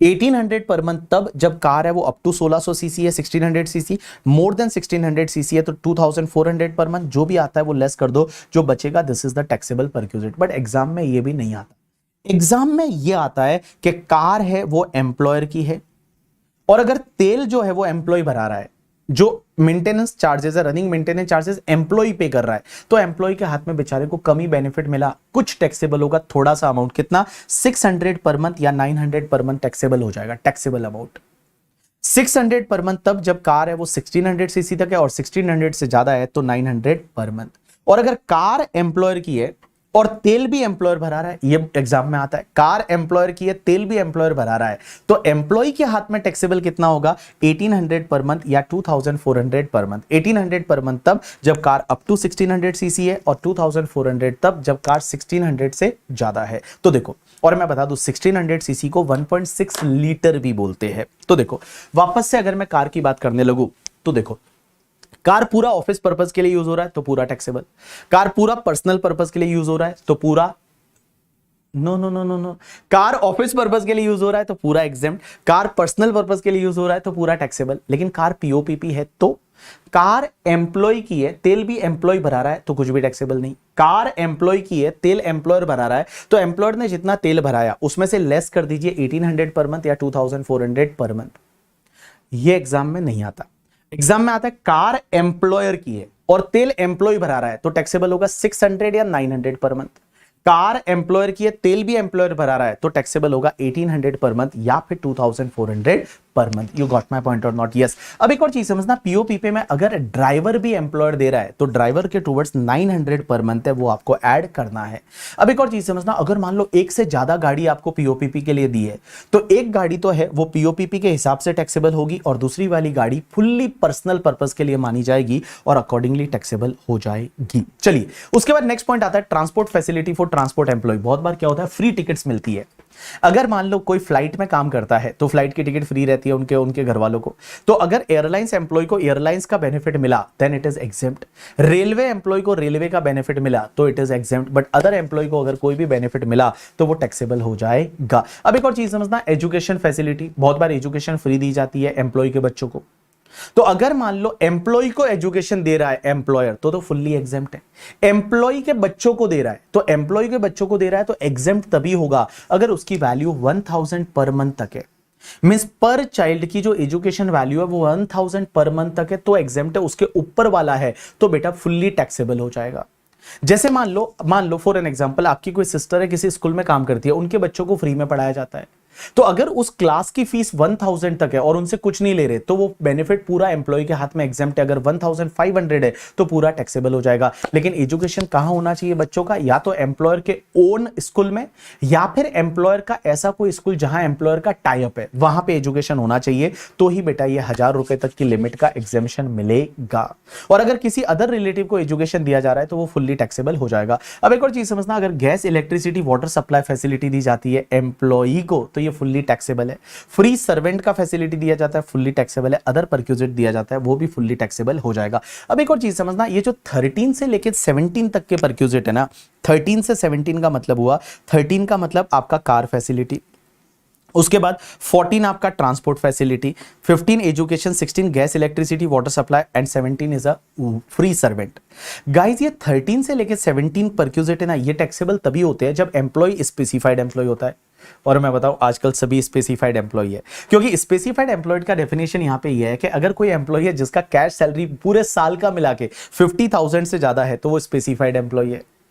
तो देखो स्पेसिफाइड एम्प्लॉय में कौन आएगा, एक तो डायरेक्टर एम्प्लॉय है तो स्पेसिफाइड एम्प्लॉय है। दूसरा, अगर किसी एम्प्लॉय का cash salary more than 50,000 per annum है तो वो स्पेसिफाइड एम्प्लॉय है। और गाइज अगर एम्प्लॉय का एम्प्लॉयर के बिजनेस में सब्सटेंशियल इंटरेस्ट है तो वो भी एम्प्लॉय स्पेसिफाइड एम्प्लॉय हो जाएगा। मैं बता दूं कुल मिला के आज जितने भी एम्प्लॉय है वो तुम्हारे स्पेसिफाइड एम्प्लॉय माने जाएंगे। अब एक और चीज समझना गाइस, कुछ परक्यूजिट ऐसे होते हैं जो फुल्ली एग्जेम्प्ट है, उस पे कोई भी टैक्स नहीं लगेगा। पहला तो अगर आपका टेलीफोन का और मोबाइल का बिल एम्प्लॉयर पे कर रहा है वो फुल्ली एग्जेम्प्ट परक्यूजिट है। दूसरा, अगर स्कॉलरशिप दी जाती है एम्प्लॉय के बच्चों के लिए एम्प्लॉयर द्वारा तो वो फुल्ली एग्जेम्प्ट है। तीसरा, एम्प्लॉयर जो है वो गुड्स बेच रहा है, जो एम्प्लॉयर नॉर्मली गुड्स बेच रहा है किसी और को, एम्प्लॉय को थोड़े सस्ते भावों में बेचता है। जैसे मान लो आपके भैया डीमार्ट में काम करते हैं, उनको सस्ती दर पे अगर गुड्स मिल रहा है तो वो बेनिफिट एग्जेम्प्ट है। उसके बाद में आपका नॉन मॉनेटरी परक्यूजिट पे टैक्स अगर एम्प्लॉयर भर रहा है तो जितना नॉन मॉनेटरी परक्यूजिट पे टैक्स एम्प्लॉयर ने भरा वो पूरा एग्जेम्प्ट है। एंड गाइस अगर आपका पर्सनल एक्सीडेंटल पॉलिसी या लाइफ इंश्योरेंस पॉलिसी नहीं, पर्सनल एक्सीडेंटल पॉलिसी का प्रीमियम अगर एम्प्लॉयर ने भरा है तो वो बेनिफिट पूरा एग्जेम्प्ट हो जाएगा। You got my point or not? Yes. अगला नोट आता है note number 15, that is professional tax. अब ये प्रोफेशनल टैक्स क्या होता है, इंडिया में कुछ कुछ स्टेट में लगता है, ये कुछ स्टेट में नहीं भी लगता, बट प्रोफेशनल टैक्स ऐसा टैक्स होता है कि आप कुछ भी करते हैं तो आपको प्रोफेशनल टैक्स पे करना पड़ेगा। और प्रोफेशनल टैक्स जितना भी आप पे करते हैं उसका डिडक्शन मिलता है अंडर सेक्शन 16 में, और ये डिडक्शन अंडर सेक्शन 16 में एम्प्लॉय को मिलता है। तो देखो एम्प्लॉय ने खुद ने पे किया तो सिर्फ डिडक्शन ले लो, लेकिन एम्प्लॉयर ने पे किया तो पहले आप सैलरी में ऐड करो क्योंकि बेनिफिट मिला एम्प्लॉय को, और फिर उसका डिडक्शन ले लो अंडर सेक्शन 16। तो देखो एम्प्लॉय ने खुद की जेब से भरा तो सिर्फ डिडक्शन ले लो, एम्प्लॉयर ने भरा तो पहले सैलरी में टैक्सेबल करो और फिर उसका डिडक्शन ले लो अंडर सेक्शन 16। उसके बाद एक आता है एंटरटेनमेंट अलाउंस। ये एंटरटेनमेंट अलाउंस क्या होता है, जस्ट जो एंटरटेन होने के लिए मनोरंजन भत्ता करके, ठीक है, तो मनोरंजन भत्ता अगर मिलता है तो उसका एक डिडक्शन मिलता है। ये डिडक्शन अंडर सेक्शन 16 मिलता है और ये सिर्फ गवर्नमेंट एम्प्लॉय को मिलता है, और गवर्नमेंट एम्प्लॉय को मिलेगा और किसी को नहीं मिलेगा। और गवर्नमेंट एम्प्लॉय को डिडक्शन कितना मिलता है, 20% of the basic salary, actual amount received और maximum 5,000 whichever is lower. अब यहां पे एक और चीज समझना, standard deduction. Standard deduction under section 16 में मिलता है। ये स्टैंडर्ड डिडक्शन क्या बोलता है कि भाई साहब आपको हर साल एक 50,000 का स्टैंडर्ड डिडक्शन मिलेगा, सैलरी की इनकम और 50,000 whichever is lower। लेकिन अगर आप 115 बीएसी लेते हो 115 बीएससी ऑप्ट करते हो तो 115 बीएससी लेते हो तो ये डिडक्शन आपका 75,000 हो गया। This is one amendment. तो अगर आप 115 बीएससी लेते हो डिफॉल्ट टैक्सेशन रेजिम तो सैलरी इनकम और 75,000 whichever is lower, otherwise salary income और 50,000 विचएवर इज लोअर है, उतने का आपको स्टैंडर्ड डिडक्शन मिलेगा। एक कॉन्सेप्ट आता है पे स्केल का। ये पे स्केल का कॉन्सेप्ट क्या बोलता है पता है? पे स्केल का कॉन्सेप्ट क्या बोलता है, जैसे आपको एग्जाम में ऐसा दे रखा होगा 10,000, 1,000, 13,000, 1,500, 16,000, इसको कैसे इंटरप्रेट करेंगे? अभी आपका पर मंथ सैलरी 10,000 होगा जिस दिन जॉब ज्वाइन किया वहां से, हर मंथ का सैलरी 10,000। अगले साल एग्जैक्टली एक साल बाद आपका सैलरी 1,000 से बढ़ जाएगा, तो अगले साल आपका सैलरी है वो 11,000 रहेगा। उसके अगले साल भी 1,000 से बढ़ेगा, उसके अगले साल भी 1,000 से बढ़ेगा, जब तक 1,000 से बढ़ेगा जब तक कि आपका सैलरी 13,000 हो जाता है। 13,000 सैलरी एक बार टच कर दिया, फिर एक साल बाद आपका सैलरी है वो 1,500 से बढ़ेगा, दैट इज 14,500 हो जाएगा। और वो तब तक बढ़ता जाएगा जब तक कि आपका सैलरी 16,000 ना हो जाता, दैट इज कॉल योर पे स्केल। यहां पे एग्जांपल दे रखा है, आप देखोगे तो आपको समझ में आ जाएगा। डन। अभी उसके बाद में लास्ट कॉन्सेप्ट है दैट इज कॉल्ड रिबेट और रिलीफ अंडर सेक्शन 89। ये 89 का रिलीफ कब मिलता है पता है? अगर आपको अरियर सैलरी मिल जाती है। अरियर सैलरी मतलब कोई पहले का डिस्प्यूटेबल सैलरी था जिस पे पहले टैक्स नहीं लगा था, इस साल आपको मिल जाती है तो इस साल में टैक्सेबल हो जाएगा। क्योंकि मैंने क्या बताया था, अरियर सैलरी टैक्सेबल होती है जिस ईयर में रिसीव्ड होती है या फिर जिस ईयर में डिस्प्यूट रिजॉल्व होता है। तो अगर मान लो इस साल आपको मिल जाता है या इस साल डिस्प्यूट रिजॉल्व हो जाता है तो इस साल में टैक्सेबल हो जाएगा। तो आप क्या करोगे पता है कि इस साल का जो इनकम रहेगा सैलरी का उसमें अरियर सैलरी ऐड हो जाएगा, इस पे टैक्स लग जाएगा। लेकिन गाइस इसमें से एक रिबेट मिलता है 89 का। ये रिबेट कैसे कैलकुलेट करना है? बड़ा सिंपल है। आप एक काम करो, इस साल की सैलरी में पहले अरियर सैलरी को ऐड करके टैक्स निकाल दो, और जो टैक्स आता है फिर एक काम करो, इस साल का जो इनकम है, इस साल का इनकम है, अरियर सैलरी को एक्सक्लूड करो और जो टैक्स निकाल दो। तो जो इंक्लूसिव अरियर सैलरी पे टैक्स आया था और जो एक्सक्लूडिंग अरियर सैलरी पे टैक्स आया उसका आप डिफरेंस ले लो। अब आप एक काम करो, जिस ईयर की वो अरियर सैलरी है उस साल का टैक्स निकालो, इंक्लूडिंग अरियर सैलरी और एक्सक्लूडिंग अरियर सैलरी, और उसका डिफरेंस ले लो। और जो पहला वाला डिफरेंस था उसमें से ये दूसरा वाला डिफरेंस लेस कर दो, जो बचेगा वो रिबेट अंडर सेक्शन 89 हो जाएगा। तो मैंने क्या बोला, देखो पहले इस साल अरियर सैलरी इस साल में टैक्सेबल हो रही है, तो आप एक काम करो पहले टैक्सेबल कर दो, टैक्स निकाल दो। अब उसमें से एक रिबेट लेना है। रिबेट कैसे लेना है? इस साल का टैक्स निकालना है इंक्लूडिंग अरियर सैलरी, इस साल का टैक्स निकालना है एक्सक्लूडिंग अरियर सैलरी। जो भी डिफरेंस रहेगा, जिस साल का अरियर सैलरी है उस साल का टैक्स निकालना है including arrear salary, excluding arrear salary. जो भी डिफरेंस रहेगा पहले डिफरेंस में से दूसरा डिफरेंस लेस करना है। This is called your rebate under section 89। अब एक और चीज समझना, डेफिनेशन ऑफ सैलरी क्या है मैं बताऊं। देखो, एंटरटेनमेंट अलाउंस का डिडक्शन मिल रहा था, उसमें सैलरी का मतलब सिर्फ बेसिक सैलरी था। पोगा एम्प्लॉय में सैलरी का मतलब बेसिक प्लस डीए दोनों लेने का, ग्रेचुइटी वाले में, पोगा एम्प्लॉय ग्रेचुइटी में। बाकी गाइस ग्रेचुइटी जो नॉन पोगा है, लीव सैलरी है, एचआरए है, कंट्रीब्यूशन टू आरपीएफ है, वीआरएस है, रिट्रेंचमेंट कंपनसेशन है, वहां हर जगह सैलरी का मतलब होगा basic salary plus DA in terms plus turnover commission, and house and hotel facility में आपको बीडीबी एसीएम लेना है। अब एक और चीज समझना, लास्ट पॉइंट में आपको बता दूं कि देखो जब भी आप 115 बीएससी लेते हो ना, 115 बीएससी डिफॉल्ट टैक्सेशन रेजिम, तो आपको ये 4 बेनिफिट नहीं मिलेंगे। एक तो आपको एचआरए का एग्जेम्पशन जो मिलता था वो नहीं मिलेगा, एचआरए का एग्जेम्पशन आपको नहीं मिलेगा, एचआरए का एग्जेम्पशन नहीं मिलेगा। हाउस रेंट अलाउंस का वो 40-50%, अरे मैं बताऊं कोई भी अलाउंस का एग्जेम्पशन आपको नहीं मिलेगा, कोई भी अलाउंस का एग्जेम्पशन नहीं मिलेगा, एक्सेप्ट डीटीडीसी वाला मिल जाएगा जो मैंने बताया था। दूसरा जो एलटीसी लीव ट्रेवल कंसेशन, घूमी घूमी करने जा रहे थे, वो एग्जेम्पशन का बेनिफिट नहीं मिलेगा। और एक मैं बताऊं, जो फ्री मील का जो आपको एग्जेम्पशन मिलता है ना, वो फ्री मील का एग्जेम्पशन आपको नहीं मिलेगा। जो फ्री मील का 50 रुपीज का एग्जेम्पशन मिलता है वो नहीं मिलेगा। एंड गाइज उसके साथ साथ में मैं आपको बताऊं, ये जो एंटरटेनमेंट अलाउंस का जो एग्जेम्पशन मिल रहा था यहां पे, ये भी नहीं मिलेगा, एज वेल एज द आपके प्रोफेशनल टैक्स का एग्जेम्पशन नहीं मिलेगा। तो मैंने क्या बोला, प्रोफेशनल टैक्स का एग्जेम्पशन नहीं मिलेगा, एंटरटेनमेंट अलाउंस का एग्जेम्पशन नहीं मिलेगा। ये मिलेगा, हाँ ये तो भैया स्टैंडर्ड डिडक्शन तो उल्टा ज्यादा मिलेगा, 75,000 मिल जाएगा। एंड उसके साथ साथ में आपके जो ये 4 बेनिफिट है, ये 4 बेनिफिट आपको नहीं मिलेंगे। You got my point or not? Yes. अब एक और चीज समझना, लास्ट पॉइंट है, ये कॉन्सेप्ट क्या बोलता है कि देखो बेटा, ये कुछ एग्जेम्पशन है जो ऐसे इंडिविजुअल को मिलती है जो इंडिया के सिटीजन नहीं है, लेकिन वो इंडिया में है, इंडिया के सिटीजन नहीं है और इंडिया में है। जैसे एग्जांपल के लिए सबसे पहला 1062 क्या बोलता है आपको पता है? इंडिया में बहुत सारी फॉरेन एम्बेसी है। एग्जांपल के लिए मुंबई में यूएस का एम्बेसी है, रशियन एम्बेसी है। तो मुंबई में एक बात बताओ, रशियन एम्बेसी है तो मुंबई में जो रशियन एम्बेसी है उसमें रशिया के लोग यहां पे काम करते हैं, तो वो पूरे साल इंडिया में ही रहते हैं। अब उनको सैलरी रशियन गवर्नमेंट से मिलती है, but it is accrued in India ना, पूरे साल वो तो इंडिया में ही बैठे हैं। तो इंडिया में मुंबई में जो रशियन एम्बेसी है उसमें जो एम्प्लॉय काम करते हैं उनको सैलरी मिलती है, क्या वो इंडिया में टैक्सेबल होगी? आंसर इज नो, वो इंडिया में टैक्सेबल नहीं होगी, लेकिन कुछ कंडीशन सेटिस्फाइड करनी पड़ेगी। पहली कंडीशन तो ये कि वो जो रशियन एम्बेसी में काम कर रहा है वो बंदा इंडियन सिटीजन, भारत का नागरिक नहीं होना चाहिए। दूसरी कंडीशन यह है कि भाई रशिया में जो हमारे ऑफिशियल काम कर रहे हैं, रशिया में इंडियन एम्बेसी होगी और उसमें जो हमारे लोग काम कर रहे हैं उनको वहां सैलरी मिलती है जो इंडियन गवर्नमेंट से, वो भी एग्जेम्प्ट होनी चाहिए। एंड गाइस, वो जो रशियन जो इंडियन यहां पे इंडिया में काम कर रहा है इन द रशियन एम्बेसी, वो और कोई बिजनेस या प्रोफेशन नहीं करना चाहिए, और कोई बिजनेस या प्रोफेशन नहीं करना चाहिए। अगर ये कंडीशन सेटिस्फाइड हो जाती है तो उसको जो रेम्यूनरेशन मिलता है रशियन गवर्नमेंट से, जो रशियन एम्बेसी मुंबई में उसमें जो काम कर रहा है वो रेम्यूनरेशन पूरा एग्जेम्प्ट हो जाएगा।